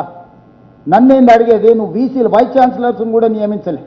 తెలంగాణలో ఉన్న అన్ని యూనివర్సిటీలకు వైస్ ఛాన్సలర్ నియమించి ప్రక్షాళన చేయట్లేదా? ఇవాళ ప్రొఫెసర్ల రిటైర్మెంట్ ఏజ్ పెంచి పిల్లలకు చదువు, నాణ్యమైన చదువును అందుబాటులోకి నేను తీసుకురాలేదా? ఏ రంగాన్ని నిర్లక్ష్యం చేసినా చెప్పండి. 1.5 ఇయర్స్లో 23 నెలల్లో మొదటి 6 నెలలు ఎన్నికలకే పోయింది. మిగిలిన 1.5 ఇయర్లో నేను సాధించిన విజయాలు కావా? సన్న బియ్యం నేను ఇచ్చిన కాదా? నేను ఇచ్చిన రేషన్ కార్డులు లేవా? నేను ఇచ్చిన ఉచిత కరెంటు ఇండ్లకు 50 లక్షల కుటుంబాలకు రావడం లేదా? ఆడబిడ్డలకు ఆర్టీసీ బస్సు ఉచిత ప్రయాణం లేదా? 500 రూపాయల సిలిండర్ మీ కళ్ళ ముందు కనిపించడం లేదా? దాదాపుగా నువ్వు రోడ్లన్నీ వదిలేసిపోతే హ్యాంలో ఈరోజు దాదాపుగా 20,000 కోట్ల రూపాయల టెండర్లు కొత్త రోడ్ల కోసం పిలిచింది లేదా? నువ్వు వదిలేసిన ఆరామ్ గారు పూర్తి చేసింది నేను కాదా? పీజీఆర్ ఫ్లైఓవర్ బ్రిడ్జ్ పూర్తి చేసింది నేను కాదా? ఈరోజు మెట్రో విస్తరణ కోసం మెట్రోని బ్లాక్మెయిల్ చేసి 3 ఏళ్ళు ఆలస్యం చేసి 6,000 కోట్లు దాని భారాన్ని పెంచి దివాలా తీపించే పరిస్థితి వస్తే, మెట్రో విస్తరణకు సహకరించకపోతే డిస్ఇన్వెస్ట్మెంట్ పేరు మీద పబ్లిక్ సెక్టర్ యూనిట్స్ అన్నిటిని కేంద్ర ప్రభుత్వం అమ్ముకుంటుంటే ఇవాళ మెట్రోని నేను టేక్ ఓవర్ చేసిన. మెట్రోను విస్తరించడానికి నేను ప్రయత్నం చేసిన. హైదరాబాద్ నగరానికి గోదావరి జలాలను తీసుకురావడానికి నేను ప్రయత్నం చేస్తున్నాను. ఇవన్నీ 1.5 ఇయర్స్లో మేము సాధించిన విజయాలు కాదా? మేము చేస్తున్న ప్రణాళికలు కాదా? మూసీ రివర్ డెవలప్మెంట్ ఫ్రంట్ కోసం అహర్నిశలు కృషి చేస్తున్నాం. Future city, knowledge park, knowledge సిటీనో లేకపోతే ఫైనాన్షియల్ డిస్ట్రిక్టో 400 ఎకరాలలో నిర్మాణం కాదు, ప్రపంచానికి ఒక గొప్ప నగరాన్ని అందించాలని 30,000 ఎకరాలలో ఈరోజు భారత్ ఫ్యూచర్ సిటీకి ప్రణాళికలు సిద్ధం చేసి పక్కడ్బందీగా అంతర్జాతీయ సంస్థ తీసుకొచ్చి ఈరోజు వాటన్నిటినీ ఒక కొలిక్కి పట్టుకొచ్చినాం కదా. రీజనల్ రింగ్ రోడ్ ఎక్కడేసిన గొంగడు అక్కడ ఉంటే నేను వచ్చి సాధించిన కదా. రేడియల్ రోడ్స్ నేనేస్తున్నా కదా. మూసీ రివర్ డెవలప్మెంట్ ఫ్రంట్కే కాకుండా ఎలివేటెడ్ కారిడార్స్ నేను కదా డిజైన్ చేసింది. ఈ 1.5 ఇయర్స్లో ఒక్క రోజైనా ఎక్కడైనా వృధా చేసినామా? రాబోయే 10 సంవత్సరాలు మేము ఉంటాం, ఇవన్నీ పూర్తి చేస్తాం. బీఆర్ఎస్ బీజేపీకి కాంగ్రెస్ యూపీఏ 1 యూపీఏ 2కి ఏందా డిఫరెన్స్ అంటే, మేము గ్రోత్ ఇంజన్ యాడ్ చేసినాం. ప్రతిదీ ఆదాయాన్ని, ఉద్యోగాలను, పరోక్ష ఉపాధిని అందించే ప్రణాళికలు మేము తీసుకొచ్చినాం. మేము సంపాదించిందంత ఖర్చు పెట్టి విలాసవంతమైన జీవితం గడపడానికి మోడీ కేసీఆర్ ప్రయత్నం చేసిండ్రు. ఐటీఐఆర్ కారిడార్ మేము ఇచ్చినాం, మోడీ కేసీఆర్ కలిసి రద్దు చేసి. ఐటీఐఆర్ కారిడార్ వస్తే కొన్ని లక్షల ఉద్యోగాలు ఐటీ రంగంలో వస్తుండే. ఈరోజు ఐటీ సంస్థలు రాబట్టే కదా, ఔటర్ రింగ్ రోడ్ ఉండబట్టే కదా, అంతర్జాతీయ ఎయిర్పోర్ట్ ఉండబట్టే కదా, ఫార్మా కంపెనీలు ఉండబట్టే కదా ఇవాళ హైదరాబాద్ నగరం ప్రపంచ స్థాయి నగరంగా మారింది. ఔటర్ రింగ్ రోడ్ అమ్ముకొని పోలేదా మీ కళ్ళ ముందల 7,500 కోట్లకు? ఎవడైనా తలకాయ ఉన్నోడు, తలకాయలో గుజ్జున్నోడు ఎవడన్నా శాశ్వతంగా ఒక ఆస్తిని అమ్మేసుకొని వెళ్ళిపోతాడా? 160 కిలోమీటర్ల ఔటర్ రింగ్ రోడ్ ఆనాడు ఎంత కష్టపడి కట్టిరు. భూసేకరణ సమస్యలు, టెక్నాలజీ పూర్తిగా లేనప్పుడు కేవలం 2,000 కోట్లు ఖర్చు పెడితే పూర్తిగా ఎస్ఎల్బీసీని కూడా నిర్వీర్యం చేసి నల్గొండ ఫ్లోరైడ్ భూతానికి కారణం కేసీఆర్ మోడీ ఇద్దరు. ఇవాళ మేము పూర్తి చేయడానికి పోతే శాపనార్థాలు పెడతారు. పిల్లి శాపనార్థాలు కుట్టి తెగిపడుతుందా? ఒక ప్రమాదం జరిగింది, అన్యాయంగా కార్మికులు చనిపోయినారు, వాళ్ళని ఆదుకోవాలా? బాధ కంటే పైశాచిక ఆనందం. పిల్లలు చచ్చిపోతే పైశాచిక ఆనందం, స్కూల్లో ఫుడ్ పాయిజన్ అయిపోతే ఇట్లా తలుపులు మూసుకొని బాగా మాడుతున్నారు, డ్యాన్సులు చేస్తారు. అబ్బాయి ఈరోజు ఇద్దరు ముగ్గురు చచ్చిపోయేటట్టు ఒక పైశాచిక ఆనందంతో ఈరోజు ప్రతిపక్ష పాత్ర పోషిస్తారు. ఏంది విష సంస్కృతి? ఎప్పుడైనా ప్రతిపక్షాలు ఇట్లా ఉండేనా? 10 ఏళ్ళు చంద్రబాబు నాయుడు గారు ఉన్నప్పుడు రాజశేఖర రెడ్డి గారు ప్రతిపక్షంలో ఉన్నారు, 10 ఏళ్ళు రాజశేఖర రెడ్డి గారు ఉన్నప్పుడు చంద్రబాబు నాయుడు గారు ప్రతిపక్షంలో ఉన్నారు, 10 ఏళ్ళు చంద్రశేఖరరావు గారు ఉన్నప్పుడు జానారెడ్డి, బట్టి విక్రమార్క గారు ప్రతిపక్షంలో ఉన్నారు. కానీ ఈ పైశాచిక ఆనందం, వికృతమైన చేష్టలు, ఏది పడితే అది మాట్లాడడం ఎప్పుడైనా జరిగిందా? మేము వచ్చినామో రాలేదో, అసలు కూర్చున్నామో లేదో, అంత భరించలేనితనమేంది? స్వతంత్రం వచ్చినప్పుడు కూడా రాజులు ఇట్లనే ఆలోచన చేశారు. పేదోళ్ళు, ఎస్సీ ఎస్టీ రిజర్వేషన్ల ఎమ్మెల్యేలు ఎంపీలు అయిపోతే జమీందారులు, జాగీర్దారులు అసలు వీళ్ళేంది, వీళ్ళు ఎమ్మెల్యేలేంది, వీళ్ళు అసలు కుర్చీలో కూర్చుంటారా? Same now they are repeating same culture.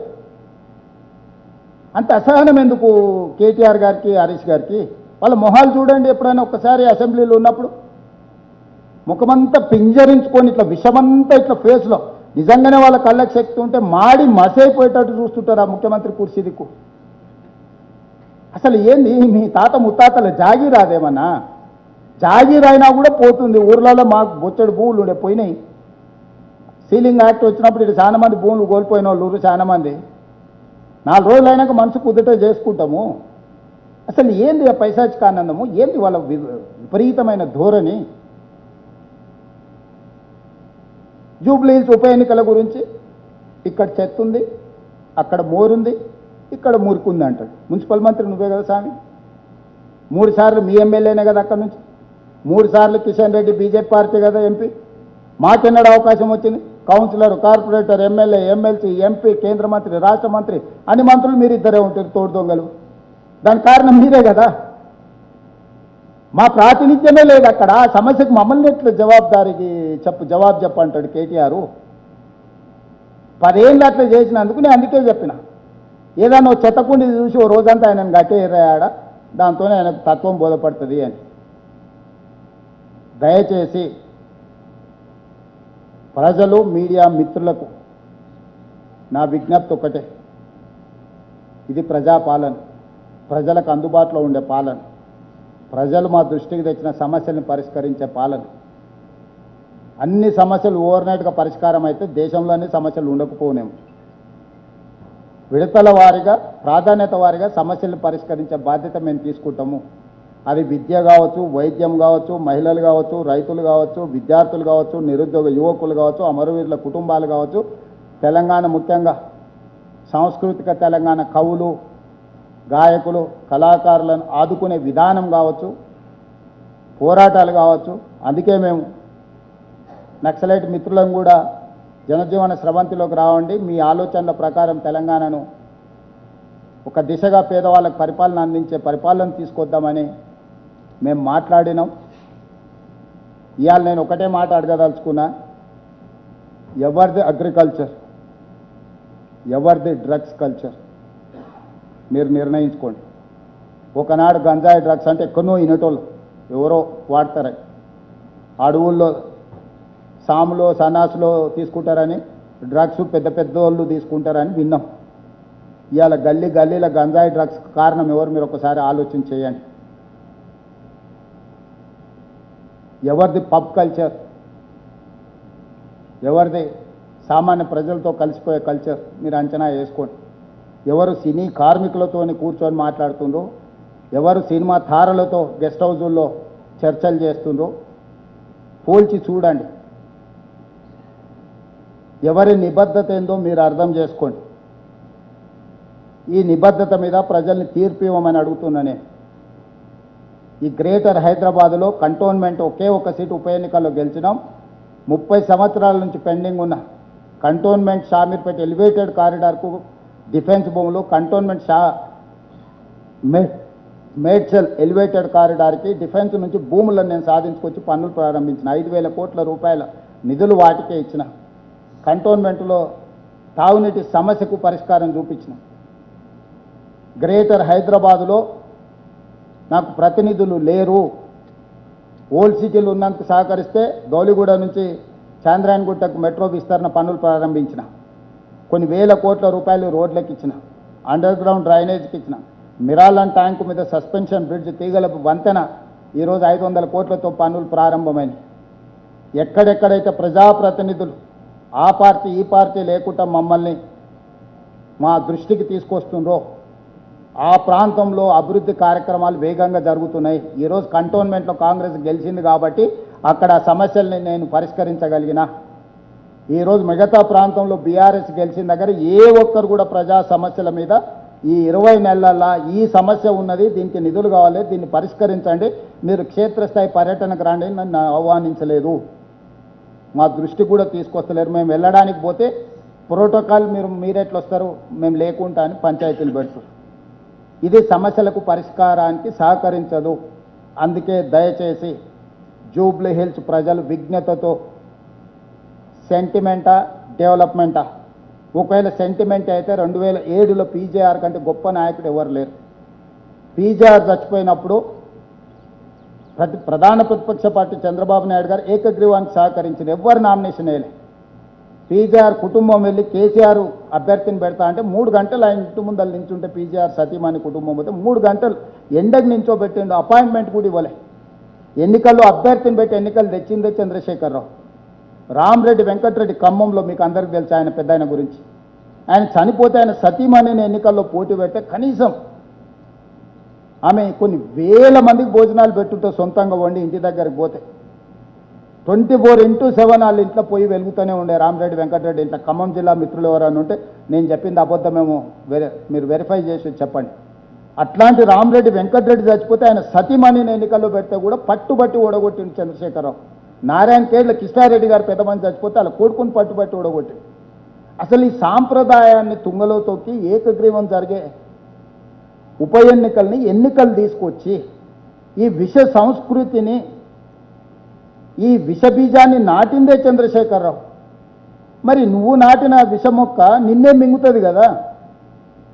నువ్వు తెచ్చిన సంస్కృతి నీకే గుదిబండగా మారుతుంది. ఈరోజు మేమేం గోపి నాకు మంచి మిత్రుడే, కానీ విధిలేని పరిస్థితి ఎన్నికలు తెచ్చింది చంద్రశేఖరరావు. ఈరోజు నగరాన్ని అభివృద్ధి చేయాల్సిన బాధ్యత నా మీద ఉంది. రేపు పొద్దుగాల నేను ఈ నగరాన్ని అభివృద్ధి చేయకపోతే నన్ను ప్రశ్నించే అవకాశం ఉంది. నేను అభివృద్ధి చేయాల్సిందే, నేను జూబ్లీహిల్స్ గెలవాల్సిందే. జూబ్లీహిల్స్ గెలవడం ద్వారా అభివృద్ధి జరుగుతుంది. ఇవాళ 30 మంది ఎమ్మెల్యేలు ఉన్నారు బీఆర్ఎస్లో, 36 మందో 37 మందో ఎంతమంది ఉన్నారు సరిగ్గా లెక్క నాకు తెలియదు, కానీ వచ్చేటోళ్ళు పోయేటోళ్ళు అటు ఇటు అసెంబ్లీకి వచ్చేటోళ్ళు రానోళ్ళు లెక్కలు తీస్తే 30 పైనే ఉంది కదా. ఒకటి ఎక్కువ ఒకటి తక్కువ, ఇప్పుడు దీనివల్ల వచ్చే నష్టం ఏంటి? మాట్లాడండి. చంద్రశేఖరరావే మాట్లాడడానికి ఉండగా లేని మళ్ళా జూబ్లీ హిల్స్లో కొత్తగా మాట్లాడడానికి ఎమ్మెల్యేలు ఎందుకు? ప్లస్ రకరకాల చర్చలు జరుగుతూ ఉన్నాయి కేటీఆర్ గురించి, అనుమానాలను గోపి తల్లే వెలిబుచ్చుతున్నాడు. ఇట్లాంటి విషయాలు నేను చర్చించదలుచుకోలేదు, కానీ ఇవన్నీ నేపథ్యంలో మీరు ఆలోచన చేయండి ఎవరి వైపు ఉండాలనో. చివరిగా మీడియా మిత్రులకు కూడా నాకు ఒక సూచన, ఈ ఫేక్ సర్వేల్ని నిబద్ధత కలిగిన సంస్థలకు దయచేసి నిజంగా మీరు నమ్మితే వేయండి. మీరు ఒకవేళ ఆ సర్వేల్ని మీరు స్వయంగా నమ్మిండ్రు అనుకో, మీరు ప్రసారం చేయండి, నాకేం అభ్యంతరం లేదు. ఇది మేమే సర్వే చేసినాం, ఇట్లా రిజల్ట్ ఉంది, ఇది మా బాధ్యత అని మీరు చెప్పండి. చెప్తే 14వ తారీఖు నాడు సాయంత్రం అవన్నీ బయటకు వస్తాయి. ఆ రోజు మీ నిబద్ధత కూడా ప్రజలకు తేలుతుంది. వేరే ఉద్దేశంతో మీరు సంవత్సరాల కొద్దీ కొంతమంది అవినీతి మీద, కొంతమంది అహంకారం మీద, అధికారం పోయినా అహంకారం వీడలేదనేటోళ్ళ మీద మొత్తం అంతా కొట్లాడి సరిగ్గా పరీక్ష రాసినప్పుడు వాడిని నకలు కొట్టడానికి అవకాశం ఇస్తే వాడిని మీరు ఎట్లా ఫెయిల్ చేస్తారు? నా విజ్ఞప్తి ఇది. ఇందులో నాకేమీ ఇష్యూ లేదు, ఎందుకంటే ఇది చాలా ఏమంటారు చాను లాంగ్ వే టు గో. మీడియాకు కాంగ్రెస్ పార్టీకి ఉన్న బంధం అనుబంధం ఇది చాలా దీర్ఘకాలికంగా జరగాల్సింది. వీటన్నిటిని దృష్టిలో పెట్టుకొని మీరు నిర్ణయాలు తీసుకొని ఈ ప్రభుత్వానికి సహకరించండి. ప్రజలకు మేలు చేకూర్చే విధంగా 94 నుంచి 2004 10 సంవత్సరాలు తెలుగుదేశం పార్టీ, 2004 నుంచి 2014 10 సంవత్సరాలు కాంగ్రెస్ పార్టీ, 2014 నుంచి 2024 10 సంవత్సరాలు ఆల్మోస్ట్ బీఆర్ఎస్ పార్టీ, 2024 నుంచి 2034 వరకు కాంగ్రెస్ పార్టీ అధికారంలో ఉంటుంది. ఇది నిర్దిష్టమైన ప్రజా తీర్పు. మీ అనుభవం, నా అనుభవం, మనందరి అనుభవం అదే చెప్తుంది. 10 సంవత్సరాలు ప్రజాప్రభుత్వం ఉంటుంది.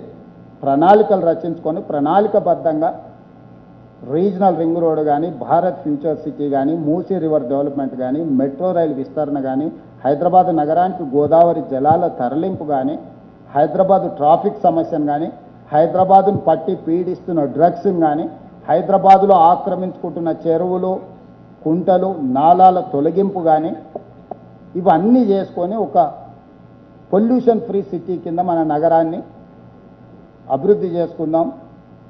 తెలంగాణ రైజింగ్ 2047 విజన్ డాక్యుమెంట్ అనే డిసెంబర్లో మనం డెడికేట్ చేసి ముందుకు వెళ్దాం. మీరందరూ సహకరించాల్సిందిగా కోరుకుంటూ సెలవు తీసుకుంటున్న మిత్రులతో. చెప్పిన హైదరాబాద్ ఇట్లా చెరువులు, నాలాలు, కుంటలు వాళ్ళు అడుగుతారు కదా, ఎట్లా వాళ్ళకి అడగడానికి కొంత. Thank you sir. ముఖ్యమంత్రి గారు క్వశ్చన్ ఆన్సర్ సెషన్ స్టార్ట్ చేసే ముందు ఒక చిన్న అంటే ముఖ్యమంత్రి గారికి నిన్న ఆయన జన్మదినం జరుపుకున్నారు. సో పాత్రికేయ మిత్రులు అందరి తరఫున ఆయనకు happy birthday sir, belated happy birthday. And మరెన్నో బర్త్డేలు మీరు జరుపుకోవాలని, ఇట్లా ప్రజాసేవలో ఉండాలని మేము కోరుకుంటున్నాం. మీకు చాలామంది అన్ని సెక్షన్స్ చాలా చేస్తున్నారు, మీకు తెలుసు. జర్నలిస్టులకు కూడా మీరు చాలా చేస్తున్నారు. మా పర్టికులర్లీ మా హౌసింగ్ ఇష్యూ మీరు పేట్ బషీరాబాద్ ల్యాండ్ మాకు ఇచ్చి, గవర్నమెంట్ ఆర్డర్ ద్వారా మాకు ఇచ్చినారు. అదొక్కటి ఫైనల్ చిన్న 99% అయింది, 1% ఒక దగ్గర ఆగింది. 1% కూడా మీరే చేయాలి, మీ చేతుల్లోనే ఉంది. ఎందుకంటే మాకు జర్నలిస్టులకు సంబంధించిన వరకు సుప్రీంకోర్టు అయినా, సుప్రీంకోర్టు చీఫ్ జస్టిస్ అయినా మీరే అని మేము అందరు నమ్ముతున్నాం. కాబట్టి మా అందరికీ ఒక్కటి సాల్వ్ చేస్తే నిజంగా మీరు జర్నలిస్టులకు చిరకాలంగా గుర్తుండిపోతారు sir. Question answers I think చాలామంది మిత్రులు అందరూ ముఖ్యమంత్రి గారికి తెలుసు. ఇక్కడ రెగ్యులర్గా బీట్ రిపోర్టర్స్ చాలామంది ఉన్నారు. సో మా కోరిక ఏంటంటే చాలామంది సీనియర్స్ వచ్చినారు. So will give the first chance to them. Babu mics ఉన్నాయా? ఇక్కడ ఇస్తారా? So will give the first chance to them. So I request వాళ్ళందరూ కొద్దిగా let the questions be very brief so that we can give more questions. So we'll start with Mr. Nagesh Kumar sir, former resident of Hindu. నించోని చెట్టులాగా పోకండి, చేసి అక్కడ చేసుకునేది చూడండి. ఆడ కింద ఎవరైనా కూర్చొని ఎవరు మైక్ అందించాలనో చూసుకోనివ్వండి. ఇంకొక మైక్ ఉంటే ఓకే. సో కూర్చొని అడగండి సార్. ముఖ్యమంత్రి గారు, మీరు కాళేశ్వరం ప్రాజెక్టు కూలేశ్వరం అయింది అనేది మీరు చెప్పారు. సరే, దాని గురించి ఒక కమిషన్ ఆఫ్ ఎంక్వైరీ కూడా వేశారు. కమిషన్ ఆఫ్ ఎంక్వైరీలో రిపోర్ట్ వచ్చింది. రిపోర్ట్లో తప్పులు పట్టారు, ఇంతకుముందు ప్రభుత్వం చేసింది. కానీ మీరేమి చర్యలు తీసుకున్న భూగటా లేదు. రెండోది, మీరు తీసుకోకుండా మీరు ఏమంటున్నారంటే కేంద్ర ప్రభుత్వం దీని మీద ఏమి చర్య తీసుకోలేదనేది అంటున్నారు. దీనికి అనుబంధ ప్రశ్న ఏమిటంటే, ఇప్పుడు కాళేశ్వరం కూలిపోయిన భాగాన్ని మీరు మళ్ళీ రిపేర్ చేయాలి. దానికి బోల్డంత ఖర్చు ఉంది. అలాగే మొన్న మీరు ఎస్ఎల్బిసి టన్నల్ ప్రాజెక్ట్కి మీరు సర్వే చేశారు, మీరు కూడా దాంట్లో భాగం పంచుకున్నారు. దానికి 42,000 కోట్ల ఎంత అవుతుందన్నారు. సో మీరు మొన్న ఈ ఫెడరేషన్ ఆఫ్ కాలేజ్ మేనేజ్మెంట్తో మాట్లాడుతూ మీకు ఫీ రీఎంబర్స్మెంట్ మేము డబ్బులు ఎట్లాగిస్తాము, మాకు ప్రతి నెల 16,500 కోట్లు మాకు ఆదాయం ఉంది, దాంట్లో 7,500 కోట్లు వీళ్ళకి ఖర్చు అయిపోతుంది జీతభత్యాలకి, మిగతా 6,000 కోట్లు వేరే వాటికి అవుతుంది, మిగిలేదు 5,000 కోట్లేను.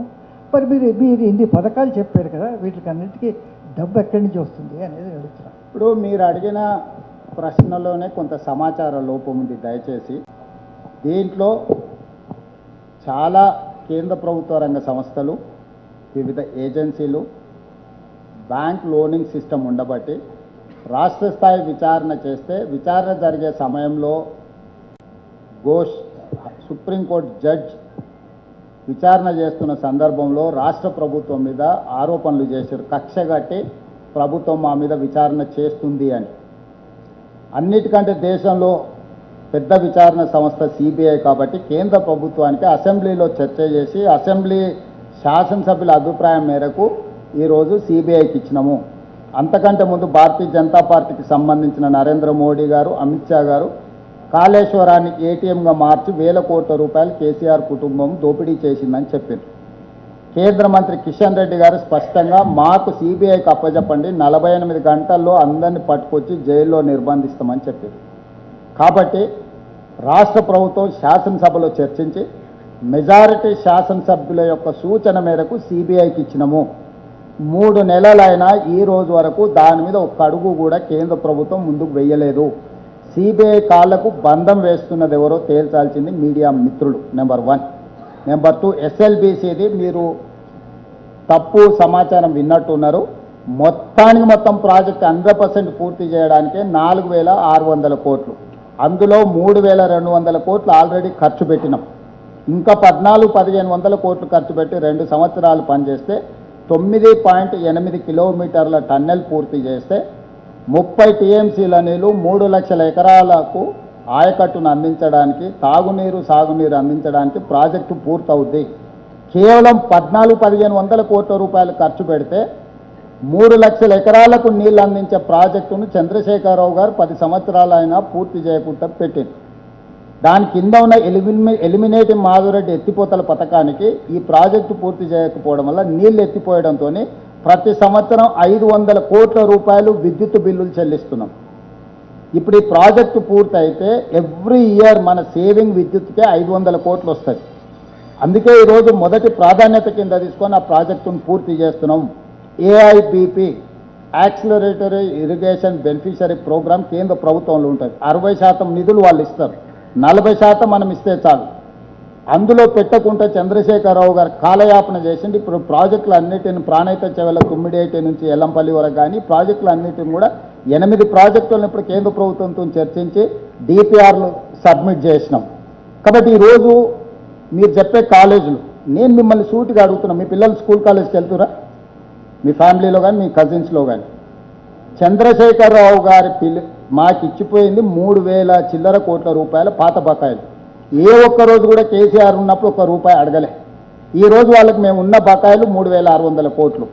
మేము విడతల వారికి ఇస్తాం, 1,500లలో 600 ఒకసారి, 600 ఒకసారి, 300 ఒకసారి ఇస్తాం, మీరు సహకరించండి అని చెప్పినాం. దీంట్లో మీరు ఆలోచన చేయాల్సింది, ఇంటర్మీడియట్కు కానీ డిగ్రీకి కానీ ఎవరు డొనేషన్లు కట్టరు. వాళ్ళు ఫీజు రియంబర్స్మెంట్ మీదనే ఆ కళాశాలలు నడుస్తాయి. కాబట్టి మొదట జూనియర్ కాలేజీలకు, డిగ్రీ కాలేజీల ఫీజులు మొత్తం చెల్లించండి. ఇంజనీరింగ్ కాలేజీలు 185 ఉన్నాయి.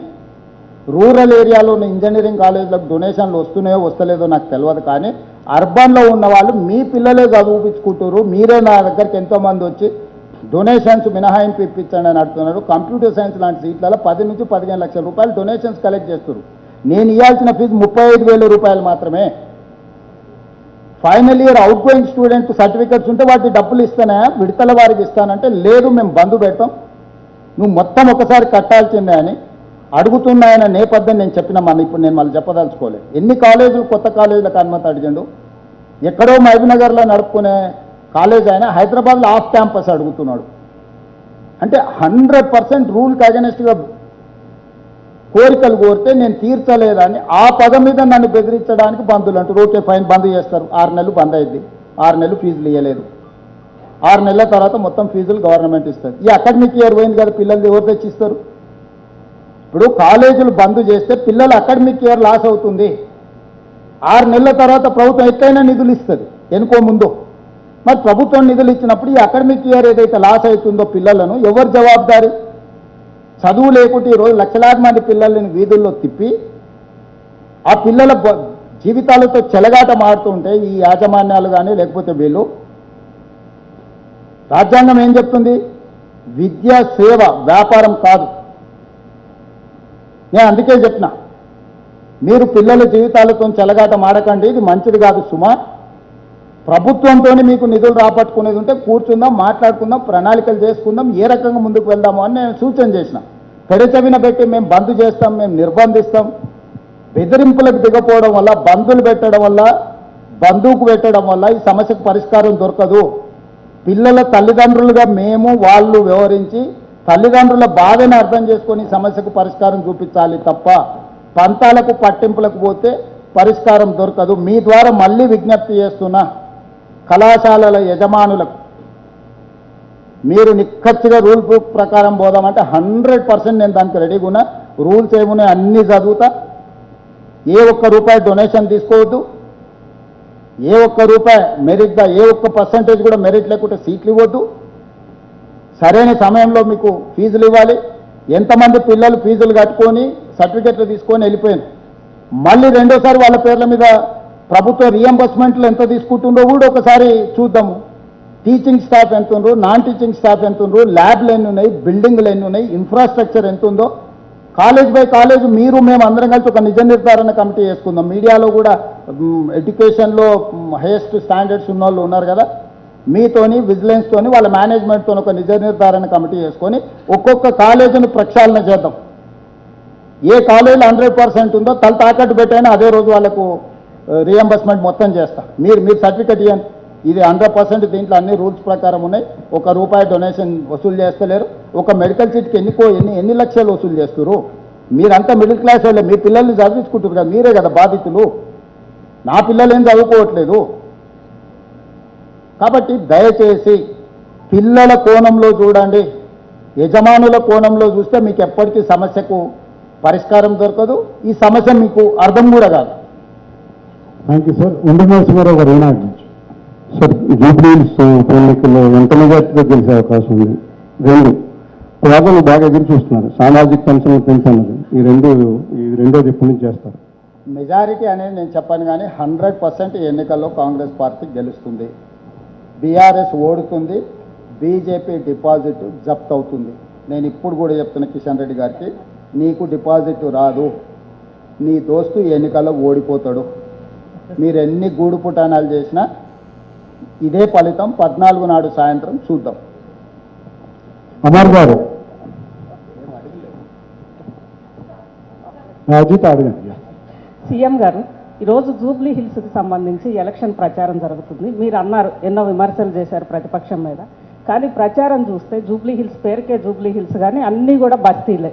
ఎక్కడ ఈ బస్తీలకు సంబంధించి కానీ నియోజకవర్గానికి సంబంధించి కానీ సమగ్ర ప్రణాళిక ఎక్కడా కూడా మీ ప్రచారాల్లో రావట్లేదు. కేవలం ఒకళ్ళ మీద ఒకళ్ళు విమర్శలు, వ్యక్తిగత దాడులు తప్పితే జనానికి సంబంధించి ఎక్కడ సమగ్ర ప్రణాళికను ఎందుకు ప్రకటించట్లేదు?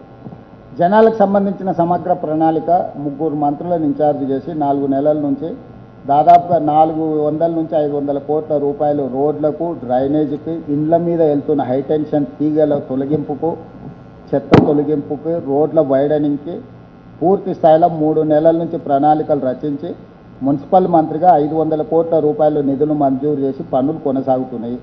అదే జూబ్లీహిల్స్లో 14,170 కొత్త రేషన్ కార్డులు ఇచ్చిన, మొత్తానికి 61,000 రేషన్ కార్డులు జూబ్లీహిల్స్లో ఉన్నాయి. 2,39,000 మంది సన్న బియ్యం లబ్ధి పొందుతున్నారు. 25,000 ఇండ్లు 200 యూనిట్లు ఉచిత కరెంటు పొందుతున్నారు. ఇట్లా ప్రతి 25,000 పైచీలకు ఇళ్లకు 500 రూపాయలకు సిలిండర్ వస్తున్నది. ఎందుకంటే ఇక్కడ వ్యవసాయ రైతు రుణ మాఫీలు కానీ ఇట్లాంటివి అర్బన్లో ఉండవు కాబట్టి అందుకే చెప్పిన 400 ఇండ్లు 4,000 ఇందిరమ్మ ఇండ్లు మీకు మంజూరు చేస్తా, మీకు ఎన్నికలు కాగానే అందుబాటులోకి తీసుకొస్తా అని చెప్పిన. కొల్లూరులో దాదాపుగా ఎప్పటి నుంచో ఈ ప్రాంతం వాళ్ళకి డబుల్ బెడ్రూమ్ ఇల్లు అలాట్ చేస్తే అన్ని సమస్యలు ఉంటే రేషన్ షాపు, పోలీస్ స్టేషను, నీళ్లు, స్కూలు అన్నీ మంజూరు చేసిన. సో ఇవన్నీ చెప్పడానికి అవకాశం రాకుండా 10 సంవత్సరాలు అధికారం చెలాయించిన వాళ్ళు, 12వ సంవత్సరం అధికారంలో కొనసాగుతున్న వాళ్ళు ఇద్దరు ఏకమై మా మీద ముప్పేట దాడి చేస్తున్నారు. సో వాళ్ళు ఇసునకర్రతో ఇట్లా అంటే ఇక మనము ఏదో రకంగా అనాల్సిందే కదా, తలుపు చెక్కతో అట్లా అనాల్సిందే కదా, అది సిచ్యువేషన్.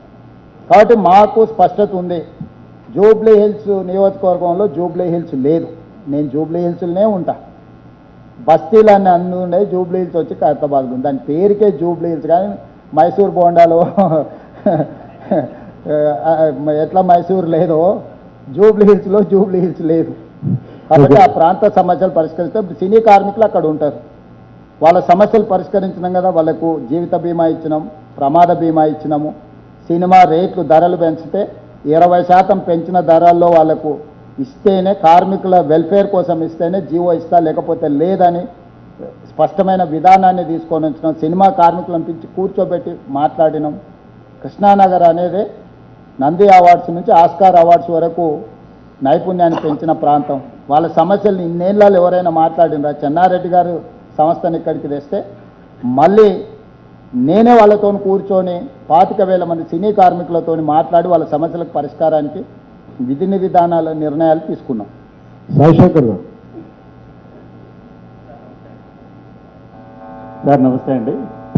మీరు హైదరాబాద్ డెవలప్మెంట్ గురించి 2004 నుంచి 14 వరకు చేసిన చాలా ప్రోగ్రామ్స్ చెప్పారు. అసలు హైదరాబాద్ ఎంసీహెచ్ నుంచి జీహెచ్ఎంసీ అయింది కూడా కాంగ్రెస్ కాలంలోనే.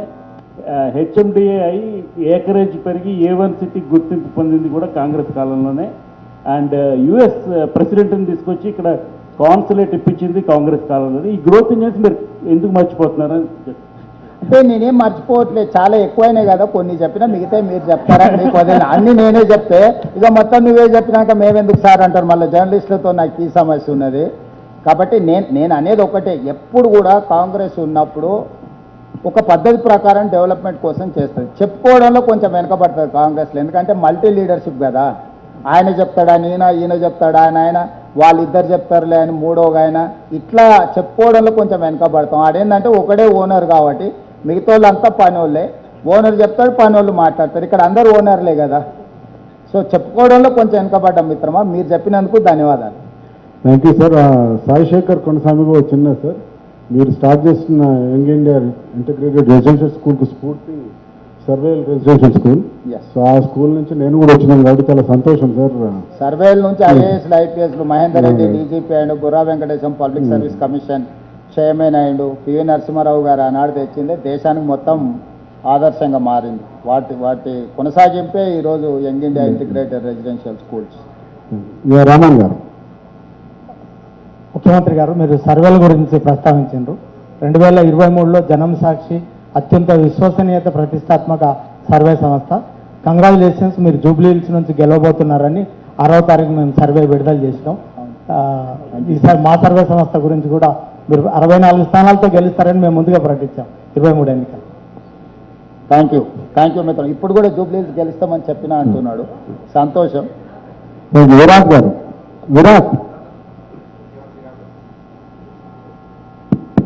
ముఖ్యమంత్రి గారు, ఇందాక మీరు చెప్పిన అభివృద్ధి అంశాలు ఓకే, బట్ ఇప్పుడు జరుగుతున్న ఈ ప్రచారంలో ముఖ్యంగా బీఆర్ఎస్ నేతల నోట వస్తున్న మాట ఏంటంటే, ఈ ఎన్నిక ఒక సీటు ఓడినా గెలిచినా మాకు నష్టమే లేదు, ఓకే వచ్చినా మేము అధికారాన్ని కూడా చేపట్టేది లేదు, కానీ మేము గెలిచి తెలంగాణ ప్రజల్లో, కోట్లాది ప్రజల్లో ఉన్నటువంటి వ్యతిరేకతను ఇక్కడ నుండి సంకేతం పంపబోతున్నామనేది అంటున్నారు. దాని మీద మీ అభిప్రాయం? కరెక్టే. ఇప్పుడు ప్రధాన ప్రతిపక్ష పాత్ర శాసనసభలో పోషించి ఇంకా మాకు కొంచెం అదే మద్దతు ఇవ్వండి అని అడిగితే బాగుంటుంది. 2 సంవత్సరాల ప్రధాన ప్రతిపక్ష నాయకుడు సభకే రాలేదు. నాయకుడే సభకు రాని పంతులు లేని బడిలాగా తయారైంది. అది ఎవడు ఎప్పుడు వస్తాడో ఎవడు ఎప్పుడు పోతాడో తెలియదు. వానకాలం చదువు అంటారు కదా, చెట్టు కింద, అట్లున్నది వాళ్ళ పరిస్థితి. కాబట్టి ఈరోజు అడగడానికి ఏమీ లేక, 10 సంవత్సరాలు చేసింది చెప్పుకోవడానికి లేక ఇప్పుడు ఇట్లాంటి వాదన తీసుకొస్తారు. ఈ తెలివితేటలే ఉంటే 8 పార్లమెంట్ సీట్లలో డిపాజిట్లు కోల్పోయి బీజేపీని గెలిపించాల్సిన అవసరం ఏమొచ్చింది? ఆ 8 సీట్లు వాళ్ళే గెలుచుంటే కేంద్ర ప్రభుత్వంతో కొట్లాడడానికి ఉపయోగపడుతుండే కదా. మెదక్కు వాళ్ళకు గుండెకాయ. హరీష్ రావు గారు, కేసీఆర్ గారు ప్రాతినిధ్యం వహించే పార్లమెంట్ నియోజకవర్గాన్ని కూడా వాళ్ళు బీజేపీని గెలిపించారు. అంటే వాళ్ళు ఆత్మహత్య చేసుకొని అవయదానం చేశారు. యాక్సిడెంట్లు చచ్చిపోయినప్పుడు అవదానం చేయడం వేరు.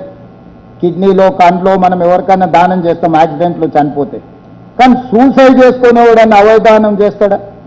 మొన్న బీఆర్ఎస్ సూసైడ్ చేసుకొని అవయదానం చేసి బీజేపీ వాళ్ళని 8 సీట్లు గెలిపించారు. ఆ 8 కదా మోడీ 3వ ప్రధానమంత్రి కావడానికి ఉపయోగపడ్డది. ఇప్పుడు కిషన్ రెడ్డి గారు థ్యాంక్స్ గివింగ్, అదే అంటారు కదా, కృతజ్ఞతా భావంతో తిరిగి చెల్లించే ప్రయత్నం చేస్తున్నారు కిషన్ రెడ్డి గారు.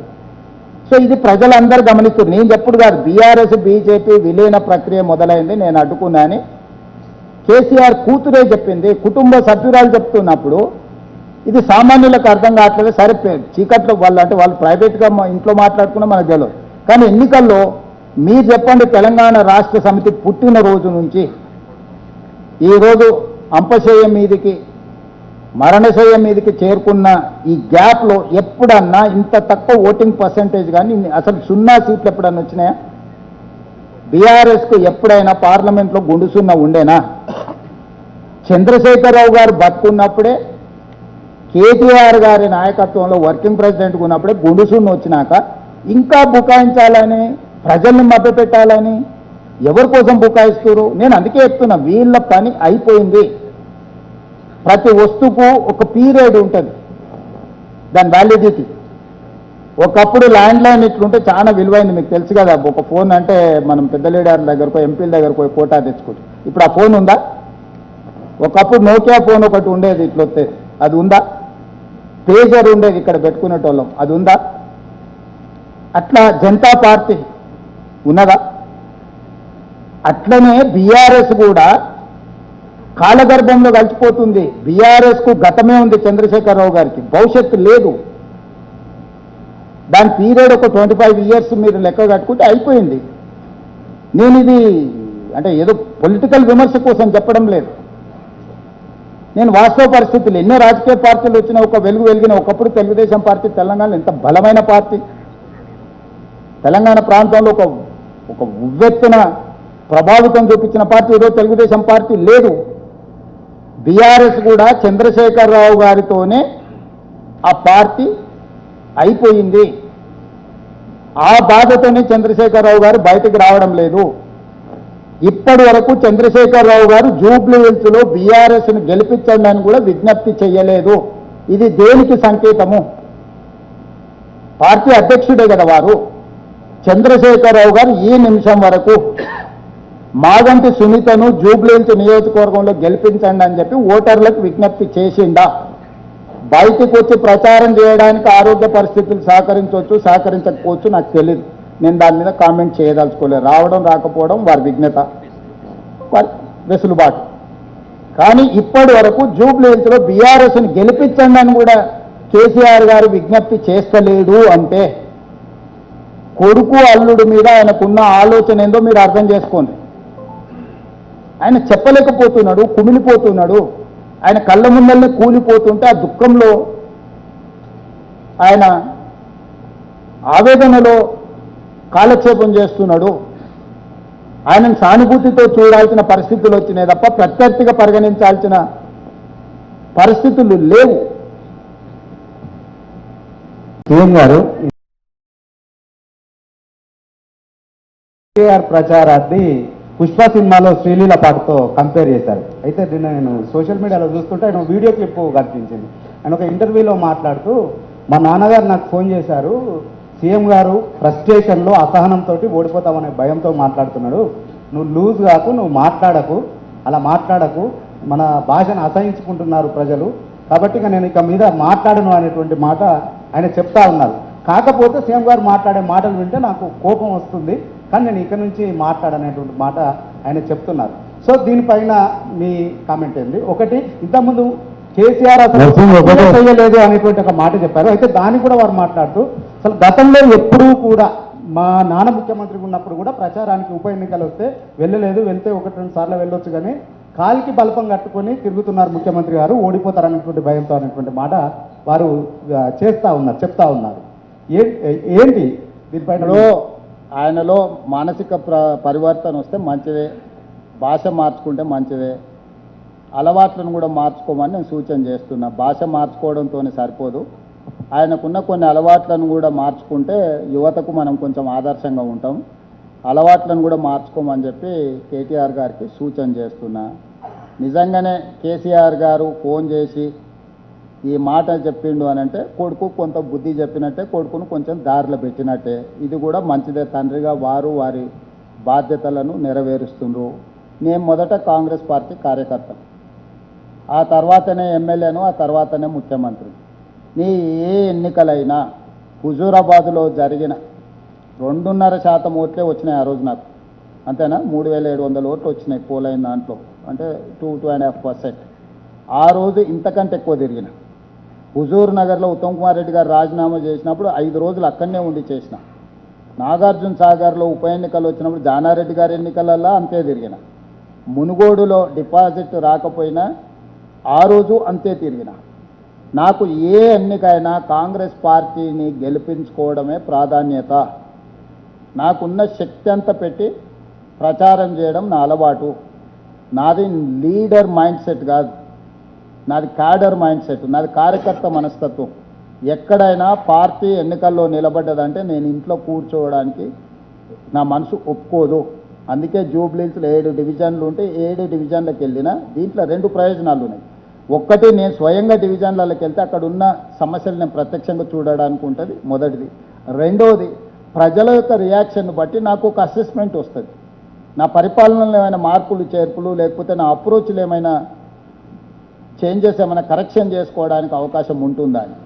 ఈరోజు ఫలితం అనేది 100% మా వైపు ఉంటుంది. ఎందుకు అంటే ప్రజల్ని నేను అసెస్ చేసిన. నీకు ముఖ్యంగా తెలుసు, 2023 ఎన్నికల కంటే 6 నెలలో 8 నెలల ముందో ఏ ఎన్నికల్లో మీకు డిపాజిట్లు రావడం లేదు. మీరు ఏకంగా అధికారంలోకి వస్తామని చెప్తున్నారు. ఎట్లా నమ్మాలని మీరే అడిగినారు, నాకు గుర్తున్నంత వరకు. నీకు పేపర్ ఇచ్చిన రాసుకో అని, మరి ఆ పేపర్ దాచిపెట్టినో లేదో గుర్తుందా? చెప్పానా? 64 సీట్లు గ్యారెంటీకి వెళ్తాం, 64, 65 అని చెప్పిన. బీజేపీ సింగిల్ డిజిట్కు పరిమితం అవుతుందని చెప్పిన. ఎంఐఎం 7 గెలుస్తుందని చెప్పిన. మిగతా బీఆర్ఎస్కి వస్తాయని చెప్పిన. ఇదే రాపించిన మీతోటి. ఒక్క సీట్ అయినా ఫరక్ వచ్చిందా?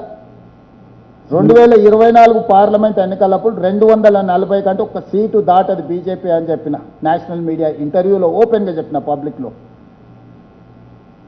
అంటే నాకు ఎక్కువ ప్రజలకు పోతా కాబట్టి ప్రజల యొక్క ఆలోచనను నేను కొంత అంచనా వేసుకోగలుగుతాను. నేను ఇంట్లో కూర్చొని మనల్ని పొగిడే వాళ్ళు, లేకపోతే మనం డబ్బులు ఇస్తే మనకు అనుకూలంగానే మనకు సమాచారం ఇచ్చే వాళ్ళను ఒక అంశం కిందనే పరిగణిస్తాను. నేను ప్రజలతో కనెక్ట్ అయి ఉంటా, ప్రజలతో కనెక్ట్ అయి ఉండడానికి నేను ప్రయత్నం చేస్తా. నేను దీంట్లో ఏమీ వెనక్కిపోవడం లేదు. నేను కార్యకర్తను కాబట్టి కాంగ్రెస్ ఎక్కడి నుంచున్నా గల్లీ గల్లీ తిరుగుతా, అవసరమైతే డోర్ టు డోర్ కూడా చేస్తా. సెక్యూరిటీ వాళ్ళు అలో చేయడానికి డోర్ టు డోర్ చేయలేరు, కానీ లేకపోతే డోర్ టు డోర్ కూడా చేస్తాను. వయసు ఉంది, ఓపిక ఉంది, ఇతర వ్యాపకాలు ఏం లేవు. ఆ సమయం అంతా ప్రజల కోసమే కేటాయిస్తా. సార్, అప్పుడు సిపిఐ ఒక్క నిమిషం ప్లీజ్ కూర్చో. మీరు అప్పుడు సిపిఐ కూడా ఒక సీట్ వస్తుందన్నారు, నిజంగా వచ్చింది. ఈశ్వర్ రెడ్డి గారు, తర్వాత జకీర్ గారు. Last question sir. Eshwar Reddy sir, first క్వశ్చన్కి కంటిన్యూషన్ నేను అడిగేది. అయితే పీసీ ఘోష్ కమిషన్ నివేదిక ఇచ్చిన తర్వాత మీరు యాక్షన్ తీసుకోకుండా బాల్ని సిబిఐ కోర్టుకు పంపించారు. అసెంబ్లీ నిర్ణయం కాబట్టి అక్కడికి పంపించామని మీరు చెప్పవచ్చు. కానీ కంట్రోల్ బై సెంట్రల్ గవర్నమెంట్ కాబట్టి మీరు ఏ విధంగా సిబిఐని విశ్వసిస్తున్నారు అనేది ఫస్ట్ క్వశ్చన్. అండ్ ఇంకో సెకండ్ క్వశ్చన్ ఏంటంటే, బీజేపీ మీకు 8 లోక్సభ సీట్లు వచ్చాయి, బీజేపీకి 8 లోక్సభ సీట్లు వచ్చాయి. అంటే మీతో సమానంగా మేము కూడా తెలంగాణలో సగం శాతం స్టేట్లో మేము విస్తరించాము అని చెప్తున్నారు. దాన్ని ఏ విధంగా మీరు? నేను ఈశ్వర్రెడ్డి గారు, మీరు ఒక విషయాన్ని పరిగణలోకి తీసుకోవాలి. కొన్నిసార్లు చట్టాలలో మార్పులు వస్తుంటాయి. ఆ మార్పులు వచ్చిన చట్టాన్ని మీరు పరిగణలోకి తీసుకోవాలి. 2018లో ప్రివెన్షన్ ఆఫ్ కరప్షన్ యాక్ట్ని అమెండ్ చేశారు. Prevention of corruption act, corruption ప్రాక్టీసెస్లో ఇన్వాల్వ్ అయిన any elected representative, ministers or chief minister or any MLA, వాళ్ళ మీద చర్యలు తీసుకోవాలంటే ప్రాథమిక విచారణకు గవర్నర్ గారి అనుమతి తీసుకోవాలి, అరెస్టు చేయాలంటే గవర్నర్ గారి అనుమతి తీసుకోవాలి, ఛార్జ్షీట్ వేయాలంటే గవర్నర్ గారి అనుమతి తీసుకోవాలి. దానికి ఉదాహరణనే ఫార్ములా ఈ రేస్ కాంట్రాక్ట్ని అడ్డం పెట్టుకొని 50 కోట్ల రూపాయలు electoral bonds BRS party KTR తీసుకున్న ఆధారాలతో సహా చేస్తే మొదట మేము విచారణ చేయడానికి అనుమతి తీసుకున్న 17A గవర్నర్ గారు అనుమతి ఇచ్చింది. కంప్లీట్ విచారణ చేసినాక యాంటీ కరప్షన్ బ్యూరో డీటెయిల్తో సహా మొత్తం నివేదిక తయారు చేసి గవర్నమెంట్కి ఇస్తే గవర్నర్ గారి అనుమతికి లేఖ రాసింది. ఆల్మోస్ట్ 3 months అవుతుంది. మేము అరెస్టు చెయ్యాలనుకున్న గవర్నర్ గారి అనుమతి ఇవ్వకపోవడంలో అది కూడా అక్కడనే ఆగుంది. మేము చెయ్యాలనుకున్న కుదరదు. ఇంకా కొనసాగింపుగా చెప్పాలంటే ఇక్కడ జర్నలిస్టులు ఉన్నారు, ఆంధ్రప్రదేశ్ రాజకీయాలు కూడా తెలుసు. చంద్రబాబు నాయుడు గారి మీద జగన్మోహన్ రెడ్డి గారు కేసు పెట్టి అరెస్టు చేసి జైలు వేసినప్పుడు సుప్రీంకోర్టు ఏమన్నది, నువ్వు గవర్నర్ నుంచి తీసుకోవాల్సిన ప్రొసీజర్ ప్రకారం నువ్వు ప్రొసీజర్ ఫాలో కాలేదు. 17A mandate, you have not taken that permission from the governor, that is why we are going to give a bail అని చెప్పి చంద్రబాబు నాయుడు గారి కేసులో, government of Andhra Pradesh versus Chandrababu Naidu గారి కేసులో సుప్రీంకోర్టు కేటగారికల్ జడ్జిమెంట్ ఇచ్చింది. ప్రొసీజర్ ఫాలో కాలేదు కాబట్టి నువ్వు తీసుకున్న చర్యలన్నీ చెల్లవు అని ప్రొసీజరల్ వయలేషన్ మీద చంద్రబాబు నాయుడు గారికి సుప్రీంకోర్టు బెయిల్ ఇచ్చింది. ఈరోజు తెలంగాణలో అదే తప్పిదం మేము చేయదలుచుకోలేదు. ఒక కేసు సిబిఐకి అప్పచెప్పినా ఇంకొక కేసు మేమే అరెస్ట్ చేస్తాం అనుమతి ఇవ్వమన్నాం. గవర్నర్ దగ్గర ఉన్నది గవర్నర్ దగ్గరనే ఉంది, అమిత్ షా గారి దగ్గర ఉన్నది అమిత్ షా గారి దగ్గరనే ఉంది.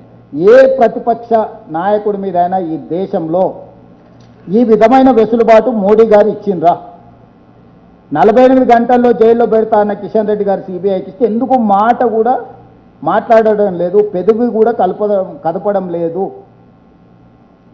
దీన్ని బట్టి మీరు అర్థం చేసుకోండి. చట్టం మేము అది వివిధ సంస్థలు, వివిధ రాష్ట్రాలు, వివిధ దేశాలకు సంబంధించిన అంశాలు ఇన్వాల్వ్ అయి ఉన్నాయి కాబట్టి కాళేశ్వరం సిబిఐకి ఇచ్చినాం. మల్టీ ఏజెన్సీస్ ఉన్నాయి, అందులో వ్యాప్కోస్ ఉంది. వ్యాప్కోస్ గవర్నమెంట్ ఆఫ్ ఇండియా సంస్థ. ఇప్పుడు NDSA రిపోర్ట్ ఇచ్చింది, గవర్నమెంట్ ఆఫ్ ఇండియా సంస్థ. విజిలెన్స్ అండ్ ఎన్ఫోర్స్మెంట్ ఇచ్చింది. Supreme court judge, Lokpal first chairperson, వీళ్ళందరూ ఇచ్చిన నివేదికలు ఉన్నాయి కాబట్టి దీన్ని కాంప్రహెన్సివ్ మీద విచారణ చేయాలంటే దేశ స్థాయిలో విచారణ చేయగలిగిన సంస్థ ఉండాలని సిబిఐకి ఇచ్చినాం. మేమే విచారణ చేసిన ఫార్ములా ఈ రేస్ అక్కడనే ఉంది, వాళ్ళని విచారణ చేయమని ఇచ్చిన కాళేశ్వరం అక్కడనే ఉంది. అందుకే మేము క్లియర్గా చెప్తున్నాం, బీజేపీ బీఆర్ఎస్ ది ఫెవికల్ బంధము. ఇది విలీనానికి ఒక కొలబద్దగా పెట్టుకొని ముందుకెళ్తున్నారు. ఇది లిట్మస్ టెస్ట్. వీళ్ళు సహకరించుకుంటే కాంగ్రెస్ను ఓడియమా అని ఒక ఎక్స్పెరిమెంట్ చేయడానికి జూబ్లీ హిల్స్ను వేదికగా చేసుకున్నారు. ఎందుకు బీఆర్ఎస్ మీద అగ్రెసివ్గా ఫైట్ చేసే ధర్మపురి అరవింద్ను జూబ్లీ హిల్స్లో క్యాంపెయినింగ్కు పిలవలేదు? ఎందుకు ఆఖరి నిమిషం వరకు బండి సంజయ్ గారిని రానియలేదు? ఎందుకు పక్కనే ఉంటాడు విశ్వేశ్వరరెడ్డి, ఆయన జూబ్లీ హిల్స్లోనే ఉంటాడు. విశ్వేశ్వరరెడ్డిని ఎప్పుడైనా రానిచ్చిందా? ఎవరెవరైతే బీఆర్ఎస్కు 100% వ్యతిరేకం ఉన్న బీజేపీ పార్లమెంట్ సభ్యులని కిషన్ రెడ్డి గారు ఒక్కరినైనా జూబ్లీ హిల్స్ ఎన్నికలకు రానిచ్చిందా? ధర్మపురి అరవింద్ అయితే అగ్రెసివ్ స్పీకరే కదా, బీఆర్ఎస్ మీద ఒంటికాల మీద లేస్తాడు కదా. మిత్రుడు విశ్వేశ్వరరెడ్డి గురించి నేను చెప్పాల్సిన పని లేదు కదా. బండి సంజయ్ కూడా ఆఖరి నిమిషంలో పదే మేము మాట్లాడిన తర్వాత రానిచ్చిండ్రు కదా. ఇట్లా బీజేపీలో బీఆర్ఎస్ పొడగిట్టని నాయకులు ఎవరైనా జూబ్లీ హిల్స్ ఎన్నికల ప్రచారంలో పాల్గొన్నారా? చిన్న చిన్న ఎన్నికలు, కౌన్సిలర్ ఎన్నికలు, సర్పంచ్ ఎన్నికలకు యోగి ఉత్తరప్రదేశ్ ముఖ్యమంత్రిని తెచ్చారు, గుజరాత్ ముఖ్యమంత్రిని తెచ్చారు, నరేంద్ర మోడీని తీసుకొచ్చారు, అమిత్ షాని తీసుకొచ్చారు, కర్ణాటక ముఖ్యమంత్రి, ఇట్లా ఎన్నో ముఖ్యమంత్రులను తీసుకొచ్చి ప్రచారం చేశారు. మీరే కదా సాక్షి. జూబ్లీ హిల్స్లా ఒక్క పిట్టనన్న వచ్చి వాలిందా బీజేపీది? ఎందుకు తీసుకొస్తలేడు కిషన్ రెడ్డి గారు? మీరు చెప్పండి. యోగిని ఎందుకు తీసుకురాలి? హిమంత బిశ్వ శర్మని ఎందుకు తీసుకురాలే? అస్సాం చీఫ్ మినిస్టర్ని. పోనీ రేఖా గుప్తాని ఢిల్లీ ముఖ్యమంత్రి గారిని ఎందుకు పిలవలే? ఎందుకు కిషన్ రెడ్డి ఒక మహిళకు కూడా మంత్రి అయ్యలేదని అడగలేదు? ఎందుకు కిషన్ రెడ్డి అక్కడ కాళేశ్వరం అవినీతి మీద మాట్లాడడం లేదు? ఎందుకు కిషన్ రెడ్డి బీఆర్ఎస్ ఫార్ములా ఈ రేస్ మీద మాట్లాడతలేడు? ఎందుకు కిషన్ రెడ్డి సెక్రటేరియట్లో గూళ్ళ కొట్టిన మందిరం గురించి మాట్లాడతలేడు? మందిరం పట్టా మాదే అంటారు కదా బీజేపీ వాళ్ళు. సెక్రటేరియట్లో బోనాలు తీసుకునే దేవతను, 100 ఏళ్ల పైన ఉన్న దేవతను అక్కడి నుంచి తొలగిస్తే మాట్లాడిండ కిషన్ రెడ్డి గారు? అప్పుడు కానీ ఇప్పుడు కానీ ఎప్పుడైనా కానీ? సో దీన్ని బట్టి మీరు అర్థం చేసుకోండి. నేను చెప్పేది ఏంటంటే ఇది సినిమా ఇంకా ఇంటర్వెల్ కూడా రాలేదు. కాకపోతే సినిమా ఎటుపోతుందో ఒక డైరెక్షన్ మనకు అర్థమవుతున్నది. జకీర్ గారు ఒక్క నిమిషం, జకీర్ గారు సెకండ్ ఏం అడిగారు సార్? సార్ నమస్తే సార్. మంచిదే కదా. ఇప్పుడు కూడా చెప్తున్నా, హిందువులంతా మా కోటేయమని బండి సంజయ్ గారు అన్నారు. డిపాజిట్ పోతే హిందువులు వాళ్ళతో లేరని ఒప్పుకున్నట్టే కదా. ఇప్పుడు డిపాజిట్ వస్తే ఆఫ్ కాదు, మొత్తం ఈ దేశమే కాదు, పక్క దేశం బంగ్లాదేశ్, పాకిస్తాన్ కూడా గెలిచినట్టే బీజేపీ వాళ్ళు. డిపాజిట్ తెచ్చుకోమని ఎట్లనే చేసి జూబ్లీ హిల్స్లో. జకీర్ గారు నమస్తే సార్. జూబ్లీ హిల్స్ ప్రజల నుంచి కొన్ని డిమాండ్స్ ఉన్నాయి, అంటే కొన్ని విజ్ఞప్తులు ఉన్నాయి. ఒకటి, ఇందులో ప్రధానంగా అడ్వాన్స్డ్ టెక్నాలజీ సెంటర్ యూనిట్ ఒకటి పెట్టాలని వాళ్ళు అడుగుతున్నారు. అట్లాగే అక్కడ యూత్ కోసం ఇది, తర్వాత ఉమెన్ అండ్ అంటే వితంతువులు, అట్లాగే సింగిల్ మహిళల కోసం department of handloom and textiles ద్వారా ఏదైనా ఒక సంస్థను పెట్టాలని కోరుతున్నారు. అట్లాగే జూబ్లీ హిల్స్ కాన్ఫరెన్స్లో ఉమెన్స్ డిగ్రీ కాలేజ్ ఒక డిమాండ్ ఉంది చాలా కాలంగా. అండ్ ఏరియా హాస్పిటల్ కూడా జూబ్లీ హిల్స్ కాన్ఫరెన్స్లో కావాలంటున్నారు. జకీర్ గారు మీరు క్వశ్చన్ విజ్ఞప్తులు కాదు. సో డెఫినెట్గా జకీర్ గారు ఏటీసీ ఇప్పుడే మంజూరు చేస్తున్న అడ్వాన్స్ టెక్నాలజీ సెంటర్ మీరు చెప్పారు, ఇమ్మీడియట్గా మంజూరు చేస్తున్న ఈ వేదిక మీద నుంచి నేను చెప్తున్నా. మిగతా నేను డిపార్ట్మెంట్కి మీరు ఒక చిన్న చిట్టి పంపండి. ఏమేమి ఇష్యూస్ ఆల్రెడీ స్కూల్స్ కోసం నర్సరీ నుంచి 12th క్లాస్ వరకు సినీ కార్మికులు అక్కడ ఉన్న వాళ్ళకు బ్రేక్ఫాస్ట్, లంచ్ కూడా పెట్టి మంచి స్కూల్ పిల్లలకు గవర్నమెంట్ మంచి ఎడ్యుకేషన్ ఇస్తామని చెప్పినాం. ఇతర మీరు మెడికల్ అండ్ హెల్త్ ఇష్యూలో చెప్తాను. ఉమెన్ డిగ్రీ కాలేజ్ అంటే సిటీలో చాలా కాలేజీలు ఉన్నాయి. ఒక్కొక్క ఏరియాలో కాలేజ్ పెట్టడంలో కొన్నిసార్లు ఫీజిబిలిటీ ఉంటున్నది, ఉండలేదు. నిజంగా అక్కడ పిల్లలు వచ్చి చదువుకుంటారంటే మాకేం అభ్యంతరం లేదు. డెఫినెట్గా వీటన్నిటిని కూడా పరిగణలోకి తీసుకొని జూబ్లీ హిల్స్ డెవలప్మెంట్కి మేము సహకరిస్తాం. ఎమ్మెల్యే ఉంటే నవీన్ యాదవ్ రెగ్యులర్గా జకీర్ గారికి శ్రమ లేకుండా అప్పుడు నవీన్ యాదవ్ ఈ సమస్యలన్నిటిని మా దృష్టికి తెస్తాడు. నవీన్ యాదవ్కి బాధ్యత అప్పచెప్పుది. సూరజ్ ప్లీజ్ చెప్పండి జకీర్ గారు. కేటీఆర్ ఈ మధ్యకాలంలో తరచుగా చెప్తున్నది ఏంటంటే ఈ ఎలక్షన్స్ తర్వాత 500 రోజుల్లో కేసీఆర్ ప్రభుత్వం ఏర్పడుతుందని చెప్తున్నాడు. దాని మీద రియాక్షన్? ఇప్పుడు జకీర్ గారు ఇప్పటికీ డిసెంబర్ వస్తే 2 ఏళ్ళు అయింది, ఆ తర్వాత 3 ఏళ్ళు ఉంది. సంవత్సరానికి ఎన్ని రోజులు ఉంటాయి? 365 రోజులు అయితే ఉంటాయి కదా మన లెక్క ప్రకారం. ఒకవేళ కేటీఆర్ క్యాలెండర్ ఎట్లుందో నాకు తెలియదు, కానీ ఈ లెక్క ప్రకారం 1000 రోజుల పైనే అవుతుంది కదా. ఆయన 500 రోజులు అంటుంటే ఆయన మరి అంటే లెక్కలు ఎట్లేస్తున్నాడో ఏందో నాకు తెలియదు. మరి అమెరికా, ఇండియా ఇటు అటు క్యాలిక్యులేషన్స్ ఇటు చేస్తున్నా, లేకపోతే ఆయన మేల్కతో ఉన్నప్పుడే లెక్కలు పెట్టుకుంటున్నా నాకు తెలియదు. సో 8 సంవత్సరాలు, యు మార్క్ మై వర్డ్, రేపు జమిలీ ఎలక్షన్స్ వస్తాయి, డిసెంబర్లో ఎన్నికలు రావు. 2028 బదులు 2029 జూన్లో ఎన్నికలు వస్తాయి. 2029 నుంచి మళ్ళీ 5 సంవత్సరాలకు ఎన్నికలు జరుగుతాయి. 2034 జూన్. ఈరోజు నేను చెప్తున్నా నవంబర్ 9, 2025. 2034 జూన్ నెల వరకు కాంగ్రెస్ పార్టీ తెలంగాణలో అధికారం ఉంటుంది. ఇప్పటివరకు నేను చెప్పింది నిజమని నమ్మిన వాళ్ళందరూ దీన్ని అంచనా వేసుకొని ముందుకు వెళ్ళండి. 10 సంవత్సరాలు టీడీపీకి ఇచ్చారు, 10 సంవత్సరాలు కాంగ్రెస్కి ఇచ్చారు, 10 సంవత్సరాలు చంద్రశేఖరరావుకి ఇచ్చారు, 10 సంవత్సరాలు మళ్ళీ ప్రజలు మాకు అధికారాన్ని ఇస్తారు. ఈ 10 సంవత్సరాలలో 100 సంవత్సరాలకు కావాల్సిన అభివృద్ధిని, ప్రణాళికల్ని మేము రచిస్తాం, ముందుకు తీసుకెళ్తాం. 2004 నుంచి 2014 వరకు ఏదైతే అభివృద్ధి జరిగి ఆగిపోయిందో ఆ అభివృద్ధి కొనసాగింపే 2024 నుంచి 2034 ఎక్స్టెన్షన్ ఆఫ్ ఓల్డ్ డెవలప్మెంట్, అది మెట్రో కావచ్చు, గోదావరి జలాలు కావచ్చు, ఫ్యూచర్ సిటీ కావచ్చు, మూసీ రివర్ డెవలప్మెంట్ కావచ్చు, రీజనల్ రింగ్ రోడ్ కావచ్చు, లేకపోతే ఫ్యూచర్ సిటీ నుంచి మచిలీపట్నం పోర్ట్కి డెడికేటెడ్ ఎక్స్ప్రెస్ హైవేస్ కావచ్చు, శ్రీశైలం హైవే కావచ్చు, bullet train Bengaluru to Hyderabad, Hyderabad to Chennai via Amaravati bullet train కావచ్చు, వీటన్నిటినీ ఈ 10 సంవత్సరాలలో 100% అంటే ఇంకా 2 ఏళ్ళు అయింది, 8 ఏళ్ళలో 100% ఇవన్నీ పూర్తి చేసి ఒక 100 సంవత్సరాలకు అవసరమైన అభివృద్ధి ప్రణాళికలను ప్రజలకు అంకితం చేసే బాధ్యత కాంగ్రెస్ పార్టీ తీసుకుంటుంది. సూరజ్ మహిళలకు కూడా ప్రవేశం అంటే మా కమిటీ మెంబర్స్ వాళ్ళ క్లాస్లో ఇద్దాం. మేనేజ్మెంట్ కోట సార్ నమస్తే. ఇప్పుడు మనము ఎలక్షన్స్ ముందు కొన్ని హామీలు ఇచ్చినాము, ఏర్పాటైన తర్వాత మనం తీసుకుంటున్న ఎజెండా వేరుగా పోతుంది. ఇన్ని లక్షల కోట్ల ప్రాజెక్టులు మనం ప్రభుత్వం ఏర్పడిన తర్వాత ప్రకటించినప్పుడు 1-2 మినహా హామీలేం పెద్దగా ముందుకు పోతున్నట్టు అనిపిస్తలేదు. వాటిపైన ఎందుకు దృష్టి పెట్టట్లేదు ఒకటి. రెండవది, ఇప్పుడు అనివార్యం కనుక జూబ్లీ ఎలక్షన్స్ గురించి మాట్లాడుకుంటాం, కానీ పంచాయతీ ఎలక్షన్స్ గురించి ఇప్పటివరకు ఎందుకు లేదు? గ్రామాలన్నీ కూడా పారిశుద్ధ్యం లేక మొత్తం మురుగెత్తిపోయిన పరిస్థితి ఉంది, చాలా ఆందోళనకరమైన పరిస్థితి ఉందని చెప్పేసి కూడా ఒక ఫీడ్బ్యాక్ వస్తుంది అక్కడి నుంచి. ఈ రెండింటిపైన కొంచెం అంటే మీరు సూరజ్ శర్మ కాబట్టి బీసీలకు వ్యతిరేకమేమో, 42% బీసీలకు రిజర్వేషన్లు ఇద్దామని ఆ ప్రయత్నంలో భాగంగానే కొంత ఆలస్యం జరిగింది. ఎన్నికలు వాయిదా వేయాలని కాదు, తొందరలోనే ఖచ్చితంగా బలహీన వర్గాలకు 42% రిజర్వేషన్లతో ఎన్నికలు నిర్వహించాలి, తద్వారా గ్రామీణ ప్రాంతాల సమస్యల్ని పరిష్కరించాలనేది మా ఉద్దేశం. నెంబర్ 1. నెంబర్ 2, ఎన్నికల కంటే ముందు వాళ్ళు కల్పించిన భ్రమలన్నీ 3 లక్షల కోట్ల రూపాయలు మాత్రమే అప్పు ఉంది, ఆర్థికంగా బలంగా ఉన్నాం, పరిపుష్టిగా ఉన్నాం, అసలు తెలంగాణ అంత ధనిక రాష్ట్రం లేదు, కేంద్రం నుంచి దేనికి నిధులు అవసరం లేదని ఒక బుకాయింపు ధోరణితో ప్రభుత్వాన్ని నడిపించిండ్రు. మేము వచ్చిన తర్వాత వాస్తవ పరిస్థితులు వచ్చిన తర్వాత ఒక్కొక్కటి కూడా తీసుకుంటూ ప్రయత్నం చేస్తున్నాం. ఆర్థికంగా సమస్యలు ఉన్నాయి, కానీ ఆలోచనలలో ప్రణాళికలలో లోపం లేదు.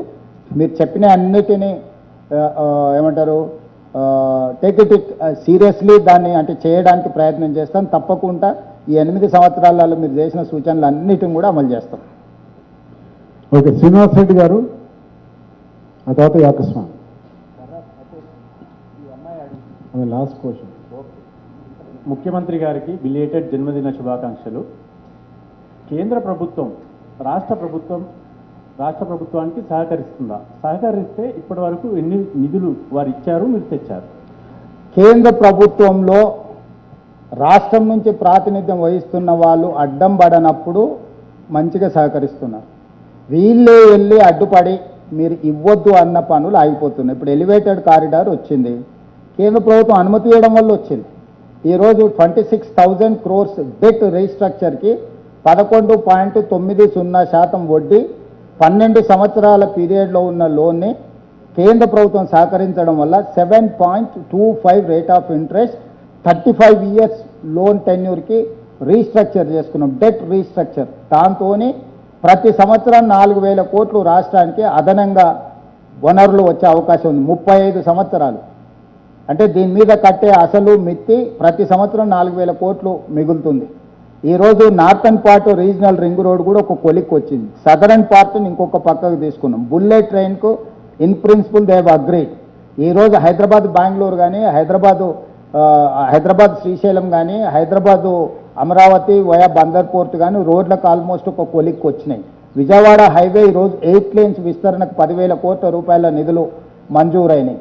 సో ముఖ్యంగా జంట నగరాలలో కిషన్ రెడ్డి గారే స్వయంగా ఎంపీగా మంత్రిగా ప్రాతినిధ్యం వహిస్తుంది కాబట్టి జంట నగరాల్లో ఉన్న సమస్యల్ని ఆయన బలంగా అడ్డం పెట్టి ఆపుతున్నాడు. రూరల్ ప్రాంతంలో ఉండాల్సిన ఇష్యూస్ కొంతమంది మంత్రులకి ఈయన చెప్పలేకపోతున్నాడు, ఈయన చెప్పినా వాళ్ళు వినడం లేదు. దాంతో మనకు కొంత సహకారం అందుతుంది. కేంద్ర ప్రభుత్వంతో వివాదాలు తగాదాలు రాష్ట్ర ప్రభుత్వం పెట్టుకోదలుచుకోలేదు. మేము పన్నులు వాళ్ళకి కడుతున్నాం, వాళ్ళ నుంచి నిధులు మేము రాబట్టుకోవాలంటే ఒక్కడికి 10 సార్లు వెళ్ళి కలవాల్సిందే. ఏది కూడా ఒక్కసారి కలిస్తే ఇప్పుడు మీ పాత్రికేయుల సమస్యలే ఉన్నాయి, మీరు 50 సార్లు కలిసి ఉంటారు దీని పరిష్కారం కోసం ప్రభుత్వంతో. ఒకటొకటి ఒక అడుగు ముందుకు పడుతున్నది. నేను ఢిల్లీకి పోయినప్పుడల్లా లెక్కలేస్తారు ఆరాజ్ పాట వాడినట్టు, 1వ సారి 20వ సారి 30వ సారి 50వ సారి.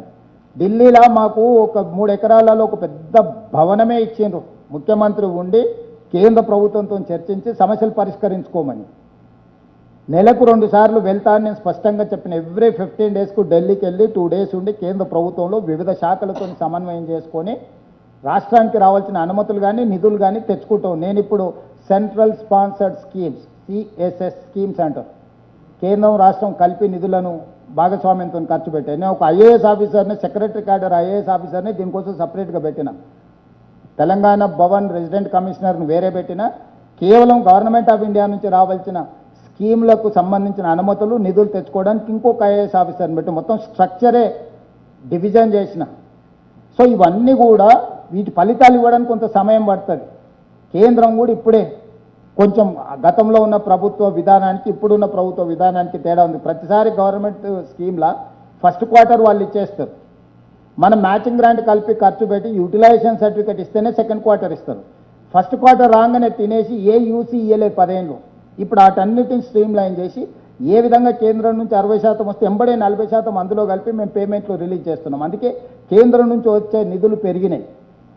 రేపు వచ్చే అసెంబ్లీలో మొత్తం ఈ 2 సంవత్సరాలలో ఎన్ని కేంద్రం నుంచి తెచ్చుకున్నాం, ఎన్ని కలిపి చేసినాం, మొత్తం ప్రజలకు వివరాలు చెప్తా. కేంద్రంలో తెలంగాణ నుంచి ఉన్న మంత్రి అడ్డం పడని విషయంలో తెలంగాణలో కూడా అందరు కాదు, ఓన్లీ కిషన్ రెడ్డి గారు ఎందుకో, కేటీఆర్ ఇద్దరు బ్యాడ్ బ్రదర్స్ ఇద్దరు ఎందుకో బ్యాడ్ మైండ్ సెట్లు ఉన్నారు. మిగతా బీజేపీలో ఎవరితో కూడా ఏం పెద్ద సమస్య లేదు. Only these 2 bad brothers are doing all these bad things. Yagaswamy Amar గారు అడిగిన తర్వాత సార్ మీరు బాబు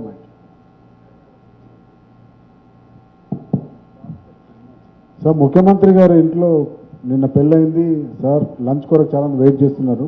బట్ మనం లాస్ట్ ఒక 2-3 క్వశ్చన్స్లో ఫినిష్ చేద్దాం, తర్వాత లాస్ట్లో శ్రీనివాస్ రెడ్డి గారు అడుగుతారు. సార్, ముఖ్యమంత్రి గారు, మీరు కొద్ది మాసాల క్రితం పబ్లిక్ డాష్ మీద ఒక మాట అన్నారు. అంటే ఢిల్లీ పోతే వీడు చెప్పులు ఎత్తుకపోతాడేమో అని భయపడుతున్నారు మమ్మల్ని చూసి అన్నారు. ఆ పరిస్థితి ఏమన్నా మారిందా? ఎందుకంటే ఇప్పుడు 2 years అవుతుంది, ఇంకో 2 నెల రోజులు అవుతే 2 సంవత్సరాలు పూర్తి అవుతుంది కాంగ్రెస్ మళ్ళీ అధికారంలోకి వచ్చి. మీరు తర్వాత 8 సంవత్సరాలు ఎట్లా డెవలప్ చేయబోతున్నాం రాష్ట్రాన్ని అని చెప్పినారు.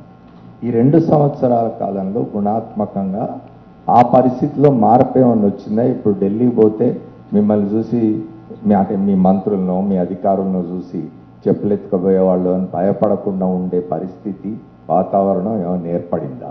వచ్చింది. ఇప్పుడు ఆ మార్పు వచ్చింది కాబట్టి పనులు కదులుతూ ఉన్నాయి. ఇప్పుడు ఒక నమ్మకం వచ్చింది, వీళ్ళు వాళ్ళలాంటి వాళ్ళు కాదు అని. ఇంకా బాగా చేస్తారు అనే దానికి ఇంకా కొంచెం ముందుకు తీసుకెళ్ళాలి. పాతోళ్ళు కొత్తోళ్ళు కొంచెం తేడా ఉంది. వీళ్ళు పర్వాలేదు, వీళ్ళ నమ్మొచ్చు, ఇంట్లోకి కూడా రానియొచ్చు, లోపలికి పిలిచి కూర్చోబెట్టి వాళ్ళు చెప్పేది వినొచ్చు అనే కాడికి వచ్చింది. ఇప్పుడు వింటున్నారు. వినడం వల్లనే చాలా వరకు కొన్ని సమస్యలకు అనుమతులు తీసుకొని వచ్చినాం. పరిస్థితుల్లో మార్పు వచ్చింది. ఇక అది వేగంగా పరిగెత్తాలి. ఆ వేగంగా పరిగెత్తించడానికి ప్రయత్నం చేస్తున్నాం. అందుకే ఒక నమ్మకంతోనే ప్రజలకు చెప్తున్నా, రాబోయే 8 ఏళ్లలో మన ప్రణాళికలు ఇవి. మనం ఒక గొప్ప నగరాన్ని కానీ, గొప్ప అభివృద్ధి గ్రోత్ ఇంజన్ కింద రేపు భవిష్యత్తు ఆదాయాన్ని 2034కి $1 trillion ఎకానమీ, 2047కు $3 trillion ఎకానమీ కింద రాష్ట్రాన్ని అభివృద్ధి చేస్తామని నాకు సంపూర్ణమైన విశ్వాసం వచ్చింది.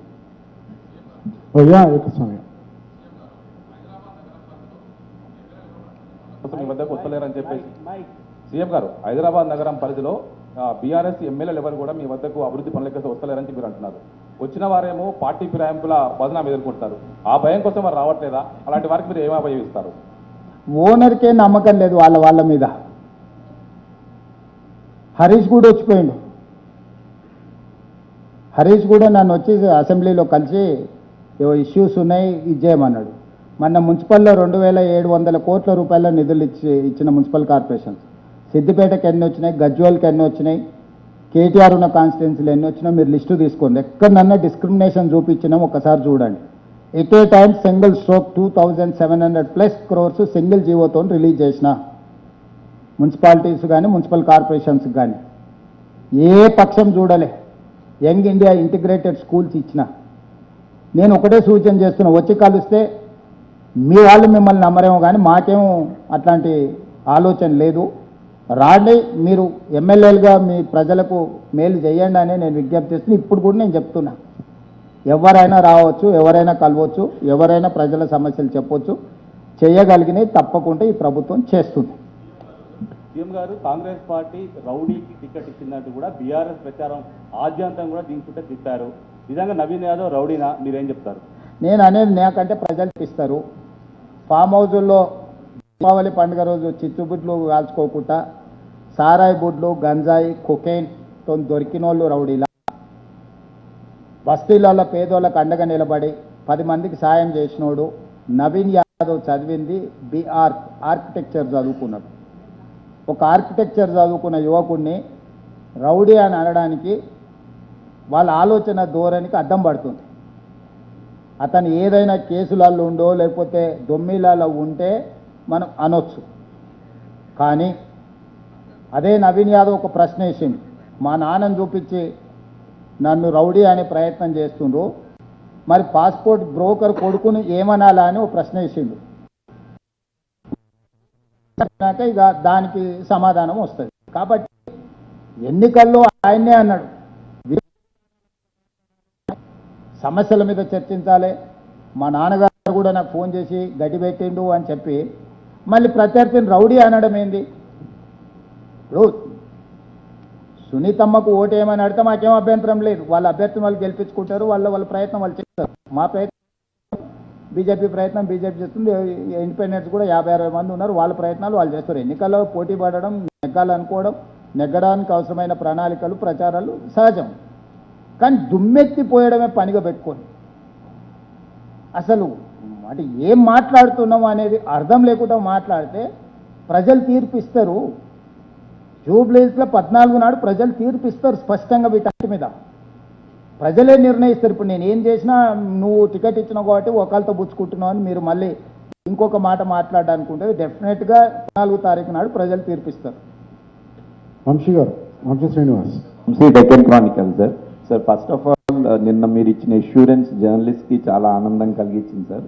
హౌసింగ్ సమస్యకి నేను పరిష్కరిస్తామని, సుప్రీంకోర్టు తీర్పుకు లోబడే పరిష్కారం చేయొచ్చు అని చెప్పి లీగల్ ఎక్స్పర్ట్స్ ఇస్తున్న దాన్ని మీరు ఒక 10 నిమిషాలు మీరు కేటాయించి చేస్తే అది ఖచ్చితంగా రిజాల్వ్ అవుతుందని మా అందరికీ నమ్మకం ఉంది sir. About the second issue of the questions ఏంటంటే సార్, మీరు ఇందాక ఒకటి అంటే మీకున్న పొలిటికల్ అసెస్మెంట్ దాని మీద మాట్లాడుతూనే మర్జర్ అని ఒక మాట మాట్లాడడం జరిగింది బీజేపీ బీఆర్ఎస్కి సంబంధించి, దాని లిట్మస్ టెస్ట్ అని. దాని మీద కొంత ఎలాబరేట్ చేయండి sir. Second thing, as a politician you know how time is precious sir.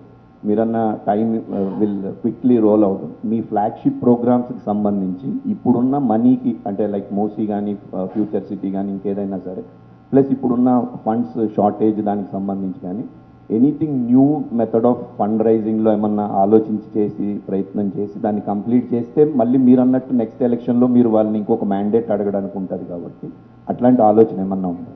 Financials మీద చాలా డీటెయిల్ వర్కౌట్ జరుగుతుంది. ఇప్పుడు పెన్షన్ స్కీమ్స్, పెన్షన్ ఫండ్స్ కింద ఇతర దేశాలల్లో వెరీ లెస్ రేట్ ఆఫ్ ఇంట్రెస్ట్లో 1000 కోట్లు ఇవ్వడానికి సిద్ధంగా ఉన్నారు. కాకపోతే కేంద్ర ప్రభుత్వం వాటికి అనుమతి ఇవ్వాలి, ఆ ప్రయత్నం చేస్తున్నాము.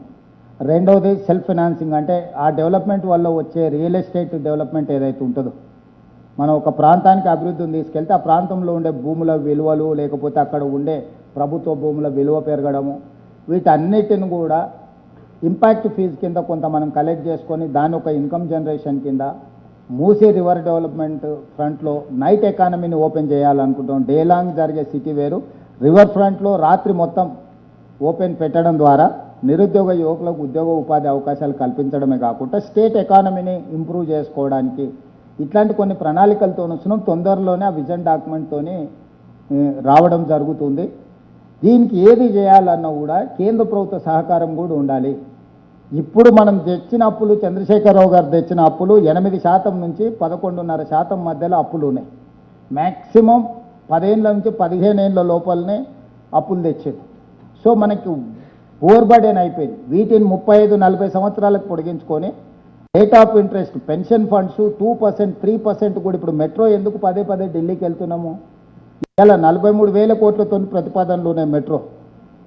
సావరిన్ గ్యారంటీ ఇస్తే జస్ట్ 2% కోసమే 40,000 కోట్లు అప్పు వస్తుంది మనకు.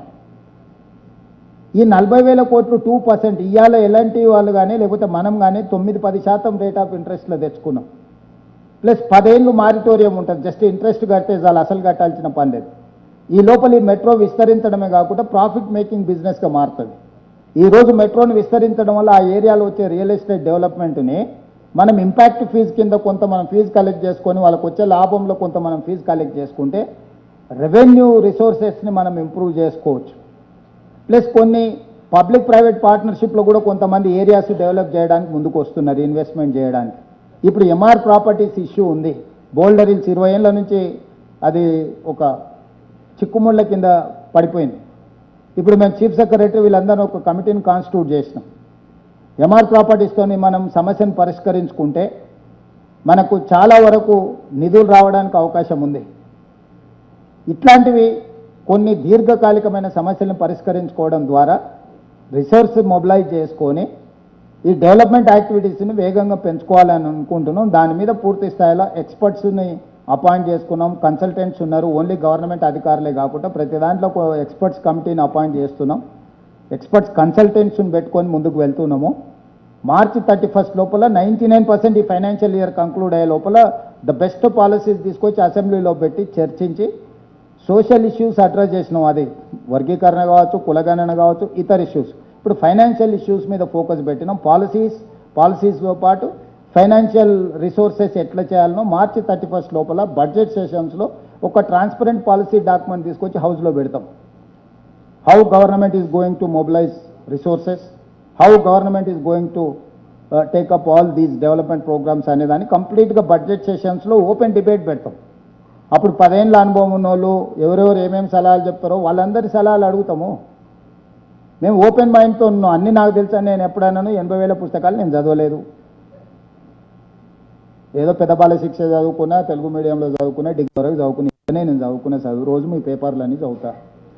గింతనే నా చదువు ఏం పెద్దగా లేదు. నేనేం గుంటూరు చదువుకోలేదు.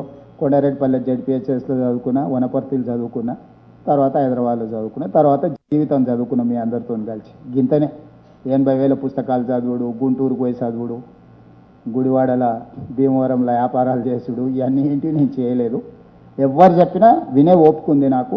దాంట్లో ఉన్న సూక్ష్మాన్ని తీసుకొని అభివృద్ధి చేయడానికి నేను పనిచేస్తాను. మీరు కూడా ఎవరన్నా మీకు ఏదన్నా ఉంటే ఇది చేయండి. గ్రీన్ ఎనర్జీ ఇష్యూలో కానీ, రినబుల్ ఎనర్జీ ఇష్యూస్లో కానీ, పిఎస్పీలో పంప్ స్టోరేజ్ దీంట్లో ఎనర్జీ విషయంలో కానీ ఇట్లాంటివి ఏమేమి ఉన్నాయో మీరు ఎవరు సలహా ఇచ్చినా కూడా తీసుకుంటారు. Will take last 2 questions. Aruna గారు ఒక్క నిమిషం. అరుణ గారు అందరి ఉమెన్ తరఫున ఎగ్జిక్యూటివ్ తరఫున. నమస్కారం సార్, నా పేరు అక్కలూరు అరుణ అండి. నేను ఫ్రీలాన్స్ జర్నలిస్ట్ని. సార్ మీరు అంటే లాస్ట్ 2 ఇయర్స్గా అనేక కార్యక్రమాలు చేపట్టారు. అందులో ఖచ్చితంగా చెప్పుకోదగ్గర మేమందరం చెప్పుకోవాల్సింది కూడా తెలుగు రాష్ట్రాలు మాత్రమే కాదు, యావత్ దేశం మన రాష్ట్రాన్ని చూసేలాగా ఉచిత బస్సు ప్రయాణాన్ని ఎన్ని విమర్శలు ఎదురైనా కూడా దాన్ని కంటిన్యూ చేశారు. అదే సందర్భంలో లాస్ట్ 2 ఇయర్స్లో మీరు చేసిన కార్యక్రమాలన్నింటిలో కూడా ఖచ్చితంగా సీఎం రేవంత్ రెడ్డి గారి మార్క్ ఒకటి ఉంటుంది. అయితే మీకు అలాంటి మీ మార్క్ ఉన్నటువంటి కార్యక్రమం ఏంటి, అదేమైనా వివరిస్తారా? అంటే నేను అనేది మహిళలకు 1000 బస్సులు, బస్సులలో ఉచిత ప్రయాణమే కాదు, 1000 బస్సుల యజమానులను మహిళల్ని చేసినాం. 1000 మెగావాట్ల సోలార్ విద్యుత్ ఉత్పత్తి చేసే power plant power purchase agreement మహిళలకు ఇచ్చినాం. హైటెక్ సిటీ పక్కన మహిళా శక్తి, ఇందిరా మహిళా శక్తి బజార్ అని 3.5 ఎకరాలలో 150 స్టాల్స్ మహిళా శక్తికి సంబంధించిన ఎస్హెచ్జి గ్రూపులు 67 లక్షల మంది చేసే ఉత్పత్తులను అన్నిటిని కూడా హైటెక్ సిటీ పక్కన మీకు కేటీఆర్ గారు ప్రైవేట్ వాళ్లకు లీజ్ కమ్ముకుంటే లీజ్ క్యాన్సిల్ చేసి ఈరోజు మహిళా శక్తి, ఇందిరా మహిళా శక్తి స్టాల్స్ కింద వాళ్ళకి ఇచ్చి వాళ్ళు రాష్ట్రం నలుమూలలో చేసే ఉత్పత్తి వస్తువులను ప్రపంచ స్థాయి మార్కెటింగ్కు ఇచ్చేసినాం. నిన్న మొన్న అమెజాన్తో మేము చర్చలు చేస్తున్నాము. మహిళలు ఉత్పత్తి చేసే వస్తువులను అమెజాన్లో ప్లేస్ చేస్తే ఇంటర్నేషనల్ మార్కెట్ వస్తుంది. మీ వస్తువులను అమెజాన్లో అమ్మడానికి అవసరమైన మహిళల కోసం ఈరోజు అమెజాన్తో ఒక ఒప్పందం చేస్తున్నాం. దాంతోనే ఏమైందంటే గ్రామీణ ప్రాంతాలలో నైపుణ్యం కలిగిన వస్తువులను ఏదైతే మహిళలు ఉత్పత్తి చేస్తారో అమెజాన్ ప్లాట్ఫామ్ మీద అమ్మడానికి ఇంటర్నేషనల్ మార్కెట్ వస్తుంది. మహిళల యొక్క ఆర్థిక శక్తి పెరుగుతుంది. మహిళా ఆర్థిక శక్తి పెరిగినప్పుడే స్టేట్ ఎకానమీ ఇంప్రూవ్ అవుద్ది. ప్రపంచంలో లోయెస్ట్ ఉమెన్ ఇన్కమ్ ఉన్నది ఇండియా. మనం ఎందుకు ఇంకా 6th ప్లేస్ ఉన్న ప్రపంచ ఆర్థిక వ్యవస్థలో మేము 5వ ప్లేస్లో ఉన్నాం, 4వ ప్లేస్ ఉన్నాం. 5వ ప్లేస్ 4వ ప్లేస్ ఎట్లుందంటే మొదటోడు $100 ట్రిలియన్ ఉంటే రెండోవాడు 30 ట్రిలియన్లు ఉన్నాడు, మూడోవాడు 3 ట్రిలియన్లు ఉన్నాడు. ఇంత గ్యాప్ ఉంది. మనకు 3rd ర్యాంక్ వచ్చింది, 4th ర్యాంక్ వచ్చింది అంటే మొదటోడు ఉరికినాక అరగంట తర్వాత రెండోవాడు ఉరికితే ఆడు ఉరికేటోడు లేకపోతే 2 వస్తుంది. దాని అర్థం అది కాదు. ఇండియా 5th ప్లేస్లో ఉంది, నెక్స్ట్ 3rd ప్లేస్లోకి వస్తున్నాం అని చెప్పుకుంటున్నాం కదా. 1st and 2nd, 3rd and 4th ఉన్న గ్యాప్ చూస్తే మనం ఎంత దూరంలో ఉన్నామో తెలిస్తే అప్పుడు మన ఎకానమీని మనం ఎట్లా ఇంప్రూవ్ చేయాలి. దీనికి కారణం ఏంది? మహిళల ఆర్థిక శక్తి సన్నగిల్లడం వల్లనే ఈ దేశం వెనుకబడి ఉన్నది. అందుకే మహిళల యొక్క శక్తి, 1 కోటి మంది మహిళల్ని కోటీశ్వరులను చేయాలని ఏదైతే ప్రణాళిక పెట్టుకున్నామో దానికోసమే వ్యూహాన్ని రచిస్తున్నాం. వాళ్ళనే ఆర్థిక శక్తి పెంచడానికి ప్రయత్నం చేస్తున్నాం. Thank you Uma. Last question from ladies, తర్వాత శ్రీనివాస్ రెడ్డి గారు. సార్ ఒక చిన్న క్వశ్చన్. ఎందుకమ్మా పెద్దగా అడగండి, అట్లా ఎందుకు మళ్ళీ చిన్నది? కానీ నో డిస్కౌంట్. మాకు సంబంధించింది. సో మీ అసోసియేషన్ జర్నలిస్టులతోటి రేవంత్ సార్ అనగానే రేవంత్ అన్న అనే బాండింగ్ ఉంది మీకు. సో చాలా మీటింగ్స్లో కలిసారు, అందరితోటి మీకు తెలుసు, అవుట్రెట్ పేర్లతో సహా తెలుసు.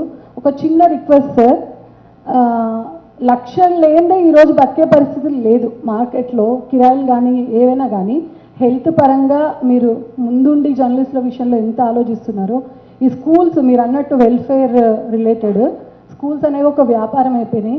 మా జర్నలిస్టులో చాలామంది ఇప్పుడు యంగ్స్టర్స్ కావచ్చు, పెద్దవాళ్ళకి కావచ్చు, 1,00,000 దాటిందంటే వాళ్ళు ఓ 20-30 ఏళ్ళ ఎక్స్పీరియన్స్ ఉంటే ఆ జీతాలు ఉంటాయి. స్టార్టింగ్ ఓ 10 ఏళ్ళ నుంచి చేస్తే వాళ్ళకు 20,000-25,000 జీతం ఉంటాయి. పిల్లల్ని చదివించుకోవాలి అంటే కొంచెం ఇబ్బంది అయ్యే పరిస్థితి. సో రూల్స్ ఉన్నాయి కానీ ఇంప్లిమెంటేషన్స్ అయితే లేవు.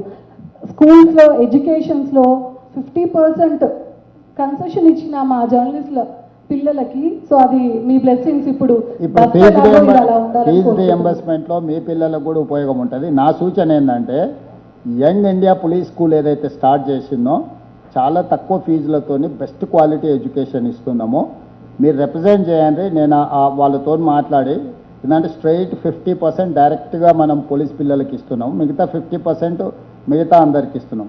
ఇందులో ఏదైనా కొంత కోట జర్నలిస్టుల పిల్లలకి ఇవ్వడానికి, ఎందుకంటే అది వెరీ లెస్ ఫీజ్. మీరు చూడండి, ఇంటర్నేషనల్ 50 acres క్యాంపస్ ఇచ్చిన hundreds of crores ఇస్తున్నాం దాన్ని ఇంప్రూవ్ చేయడానికి. అంటే ఏ కార్పొరేట్ స్కూల్ కూడా దాంతో కాంపీట్ చేయనంత పక్కాగా ప్రణాళికలు చేస్తున్నాం. సివి ఆనంద్ గారు ఇప్పుడు దాన్ని చూస్తున్నారు. నేను వారికి చెప్తాను, మీ సంఘం తరఫున వెళ్ళి రిప్రజెంటేషన్ ఇస్తే పోలీస్ పిల్లలకి ఏదైతే రీజనబుల్ ప్రైస్తో అడ్మిషన్లు ఇస్తున్నామో ఒక 5% ఏదో కొంత కోట జర్నలిస్టులకు ఇవ్వడానికి కూడా ప్రయత్నం చేస్తాను. మీరు ఒకసారి ఇచ్చిన తర్వాత వర్కింగ్ ప్లాన్ నేను దాన్ని చేసుకొని చేస్తే మీ రిప్రజెంటేషన్ సిబి ఆనంద్ గారికి ఇవ్వండి. తప్పకుండా అందులో ఎంతో కొంత కోట పోలీస్ పిల్లలతో పాటు జర్నలిస్ట్ పిల్లలకు కూడా అడ్మిషన్లు ఇచ్చడానికి ఏదన్నా వెసులుబాటు కల్పిస్తాను. సో 2018 ఎలక్షన్స్ అప్పుడు మీరు మీ వన్ ఆఫ్ ద ప్రపోజల్స్ నా బాగా గుర్తుందంటే జర్నలిస్ట్ పిల్లలకు ఒక రెసిడెన్షియల్ స్కూల్ నేను కట్టిస్తాను అన్నారు. బట్ అట్లీస్ట్ ఈ విధంగా మీరు ఒక 10% మీ సీట్స్ మీరు రిజర్వ్ చేస్తారు. 18లో మీరు గెలవనియలేదు అందుకే will be very happy sir. చాలా మంది యంగ్ జర్నలిస్ట్ వాళ్ళ పిల్లలకు మీరు చాలా one of the best school, not only education, స్పోర్ట్స్లో, అదర్ ఈవెంట్స్లో పిల్లల్ని, అంటే ఒక సైనిక్ స్కూల్ ఎట్లుంటుందో, ఒక ఎన్డీఏ స్కూల్ ఎట్లుంటుందో ఆ స్టాండర్డ్స్లో ఆ పిల్లల్ని ట్రైన్ చేస్తున్నాము. గేమ్స్, స్పోర్ట్స్, అదర్ యాక్టివిటీస్లో కూడా one of the best school అవుద్ది. మీ పిల్లల్ని అక్కడ చేర్పించారంటే you feel more happy than anything. నేను ఖచ్చితంగా దాంట్లో మీ పిల్లలకి ఏం చేయగలను చేస్తాను. ఒక్క శ్రీనివాస్ రెడ్డి గారు అడిగే ముందు ఒక్క క్వశ్చన్. హసన్ ఖాన్ గారు, आजम खान या पूछो आजम सर, इस बार जुबली इलेक्शंस में माइनॉरिटीज आपका साथ दे रहे कि नहीं, और ये क्या है, बोरोबंडा, रहमत नगर और उस इलाके में ग्रेवार्ड्स की कमी है, आप इसके ऊपर क्या बोलना चाह रहे हैं? ग्रेवार्ड्स के लिए हम जगह दिखाया, जगह में कुछ बीजेपी वाले कुछ लिटिगेशन लगाए, वो समस्या को हल्का करने के लिए हम लोग कोशिश कर रहे हैं. हर बार मुसलमान लोग, खासकर माइनॉरिटी, क्रिश्चियंस हो, मुस्लिम हो, जैन हो, सिख हो और कोई भी हो, माइनॉरिटीज़ हमारे साथ ही, इसीलिए हम सरकार बनाए. ये सरकार में माइनॉरिटी मेजॉरिटी अलग अलग नहीं है. माइनॉरिटी एंड मेजॉरिटी ये दोनों दो आंखें हैं कांग्रेस पार्टी के लिए. तो हर बार जैसा जैसा हमें मदद दिए वो हिसाब से आज भी हमको मदद मिलने वाले है। और खासकर इस चुनाव में जुबली बाई इलेक्शन चुनाव में CPI, CPM, कोदंडराम जी और MIM सब लोग हमको मदद दिए। खाली BJP BRS एक तरफ है, बाकी सब सारे दुनिया एक तरफ है। आपको तो कहावत पता है ना, साले बाव ने एक तरफ, सारी दुनिया एक तरफ। तो साले बाव में एक तरफ है, सारी दुनिया दूसरे तरफ है। इस चुनाव में माइनॉरिटी के साथ साथ मेजॉरिटी आएंगे, इस चुनाव में हम जीतेंगे। సార్ శ్రీనివాస్ రెడ్డి గారు మీ లాస్ట్ క్వశ్చన్, తర్వాత ఒక చిన్న మీరు ఆగుతానంటే ఇంకొక చిన్న సార్, ఆ తర్వాత మీరు క్వశ్చన్ అడుగు. ఎందుకంటే సార్ మీరు క్వశ్చన్ అడిగినాక సార్ మళ్ళీ సార్ ఫోన్లు వస్తున్నాయి. క్వశ్చన్స్ కాదు కానీ ఒక మా జవహర్లాల్ నెహ్రూ హౌసింగ్ సొసైటీ నుంచి మా డైరెక్టర్లు ఉన్నారు, వాళ్ళు ఒక చిన్న రిప్రజెంటేషన్ ఇవ్వడానికి ఒక్క నిమిషం మీరు. లాస్ట్ క్వశ్చన్ అయినాక రిప్రజెంటేషన్. Right sir. మెజారిటీ వచ్చినాయి. నేను అడగాల్సింది, ఈ కంటోన్మెంట్ ఏరియా GHMCలో కలపటానికి చాలా కాలంగా పెండింగ్ లేదు, ఎందుకు? What's the delay? అంటే మేము గవర్నమెంట్ ఆఫ్ ఇండియాకి ఎందుకంటే కంటోన్మెంట్ మెర్జ్ చేయాలనేది డిఫెన్స్ మినిస్ట్రీ తీసుకోవాల్సిన నిర్ణయం. గవర్నమెంట్ ఆఫ్ తెలంగాణ నుంచి అన్ని ప్రపోజల్స్ పోయినాయి. యాక్చువల్గా ఈ ప్రపోజల్ని ఇనిషియేట్ చేసిందే మల్కాజ్గిరి పార్లమెంట్ సభ్యుడిగా నేనే ఇనిషియేట్ చేసిన. నేను ఎంపీతో పాటు డిఫెన్స్ కమిటీలో మెంబర్గా ఉండి దేశం మొత్తం కంటోన్మెంట్స్ను, సివిలియన్స్ను మొత్తం తీసుకొచ్చి కలపాలి అనే దాంట్లో ఆ రోజు క్రియాశీలకంగా ప్రయత్నం చేసినాం. It is under process. కాకపోతే government of India has to take a final decision. అంటే పాలసీ వచ్చేసింది. ఇప్పుడు మెర్జర్ ప్రాసెస్లో వాళ్ళు ఉన్న ఆస్తులు ఎట్లా, ఏ ఆస్తులు కంటోన్మెంట్కి ఉండాలి, ఏ ఆస్తులు లోకల్ బాడీస్కి అప్పచెప్పాలి, ఇట్లాంటి కొన్ని ఇష్యూస్ మీద ఆగున్నది. నాకు తెలిసి 6 monthsలో ఆ ప్రాబ్లం రిజాల్వ్ అయిపోతుంది. Thank you sir. సొసైటీ వాళ్ళని పిలిచే ముందు ఒక ప్రెస్ క్లబ్ తరఫున కొత్తగా ఎన్నికైన బాడీ ఉంది, మీకు తెలుసు. మాకు కొన్ని ఇష్యూస్ ఉన్నాయి దాదాపు 30 సంవత్సరాల నుంచి. అది ఎందుకో ఎక్కడో మాకు వాస్తు ఇష్యూ ఏదో కానీ మొత్తానికి అది అయితలేదు. సో మీరు అది ఒక్క చిన్న రికమెండేషన్ అన్ని జరగలేదు అంటే వాస్తు ఒకటి, చిత్తశుద్ధి రెండు. అది ఒక్కటి మీకు. అందరు కూర్చోండి ప్లీజ్, ప్లీజ్ అందరు కూర్చోండి, అందరు కూర్చోండి. ఒకసారి వేణుగారు రండి ప్లీజ్. మిత్రులు అందరూ ఒక్కసారి కూర్చోండి ప్లీజ్. ఇది ల్యాండ్ అలాట్మెంట్లో ఉంది, మాకు లీజ్కి ఇస్తే మాకు అయిపోతుంది తప్పకుండా.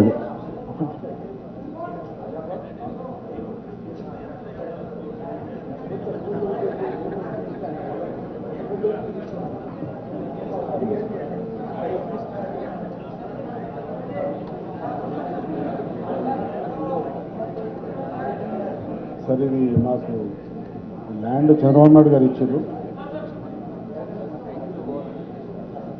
అలాట్మెంట్ ఆయన ఇచ్చారు, మీరేమో కొంచెం లీజ్కి ఇచ్చేసి అయిపోతుంది.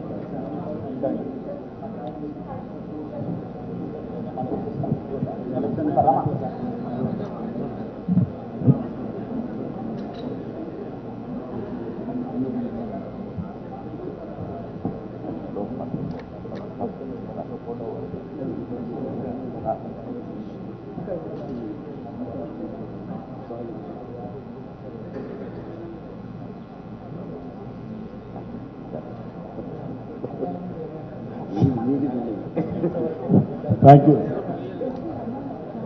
Thank you sir. అందరు కొంచెం ఒక్క నిమిషం అందరు ప్లీజ్. తర్వాత ఒక్క నిమిషం, మన పాత ప్రెస్ క్లబ్ సెక్రటరీస్ అండ్ ప్రెసిడెంట్గా పనిచేసిన వాళ్ళు కొంత వచ్చినారు. నగేష్ కుమార్ గారు రండి సార్, అమర్ గారు.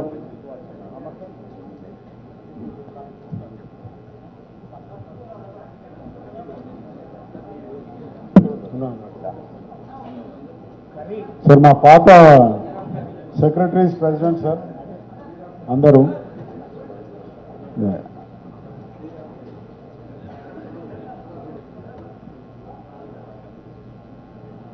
సో ఇది అయిపోయినాక ఒక మా Jawaharlal Nehru housing society directors Ramana Rao గారు, వంశీ గారు, అట్లాగే నేమని భాస్కర్ గారు, అశోక్ రెడ్డి గారు ఎక్కడన్నా రండి ప్లీజ్. స్టేజ్ మీద వచ్చారా వీళ్ళు? సొసైటీ